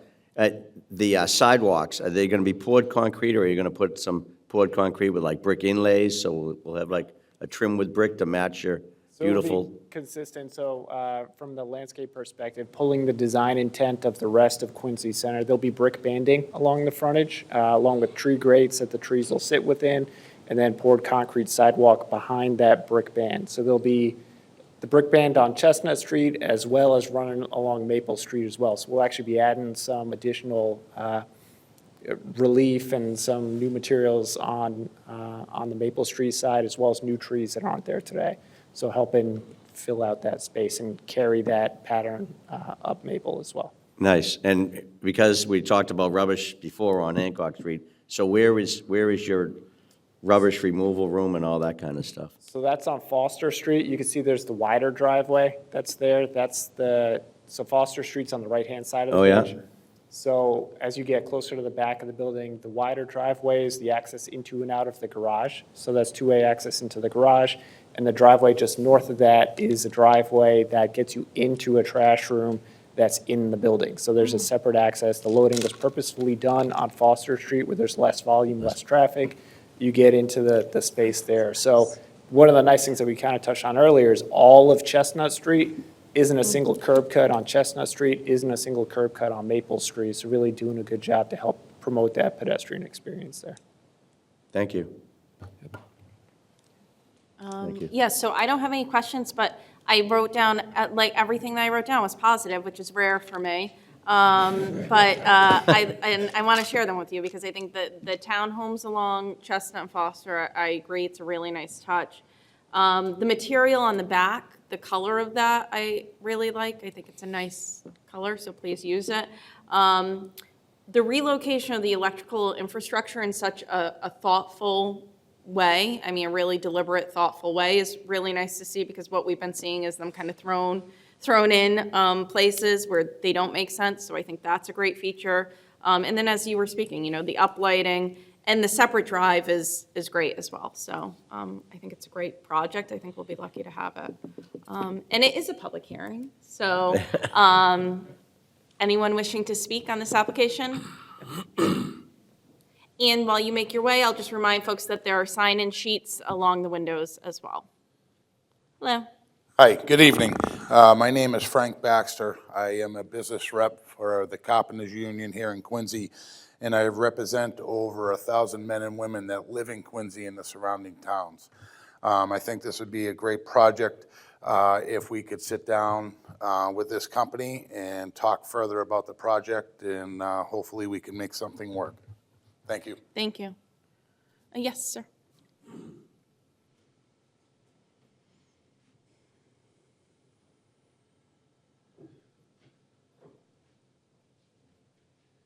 Madam Chair, members of the committee, thank you for the opportunity. Thank you for presenting this program. My name is Dan Cody. I'm a business agent for the Pipefitters Local 537. I represent 116 members in Quincy. I also am a representative of Quincy South Shore Building Trades, and we represent over 1,000 members of this community. And I too would like to see if we could try and get together and come up with some agreement, or at least talk to you folks about getting some of our members who could, you know, we want to keep community standards and have the people who build this be people who could afford to live in it. And if there's anybody I could give a card to, or we could set something up with. Pat McCurran had to leave early, had something come up, but I'd love the opportunity to sit and talk with you people, if that'd be acceptable. Thank you. Thank you. Anyone else wishing to speak on this project? No? Okay, so this is the first public hearing. I think we're still waiting on information back, I assume, or do we have everything? Well, I mean, the review is Is that, underway. oh, yes, yeah. And, you know, we are early here. I think there's a 6-week break to September. Yep. And as I mentioned on the prior case, you know, there is no current cases on. Is 1 month, what? Yeah, the proponent- September meeting is fine with us. Then it'd be Yes. September 17th? Yes. Yep. Okay, great. Is there a motion to move or continue? Make a motion that there a second? Okay, all those in favor? Aye? Okay, continue to September 17th. And then the planning board does have one new business determination to endorse an A&R plan, 91 Hamden Circle. That's planning board case number 2025 A&R 12. Correct. Yep, this is, you know, the Standard. board does, yeah, the standard process. The zoning board had issued a variance on some dimensional relief, and it's a split lot, you know, ready to be endorsed by the board, so. Okay. There it is. Great. Thank you, Thank everybody. you. Okay, September 17th. Okay.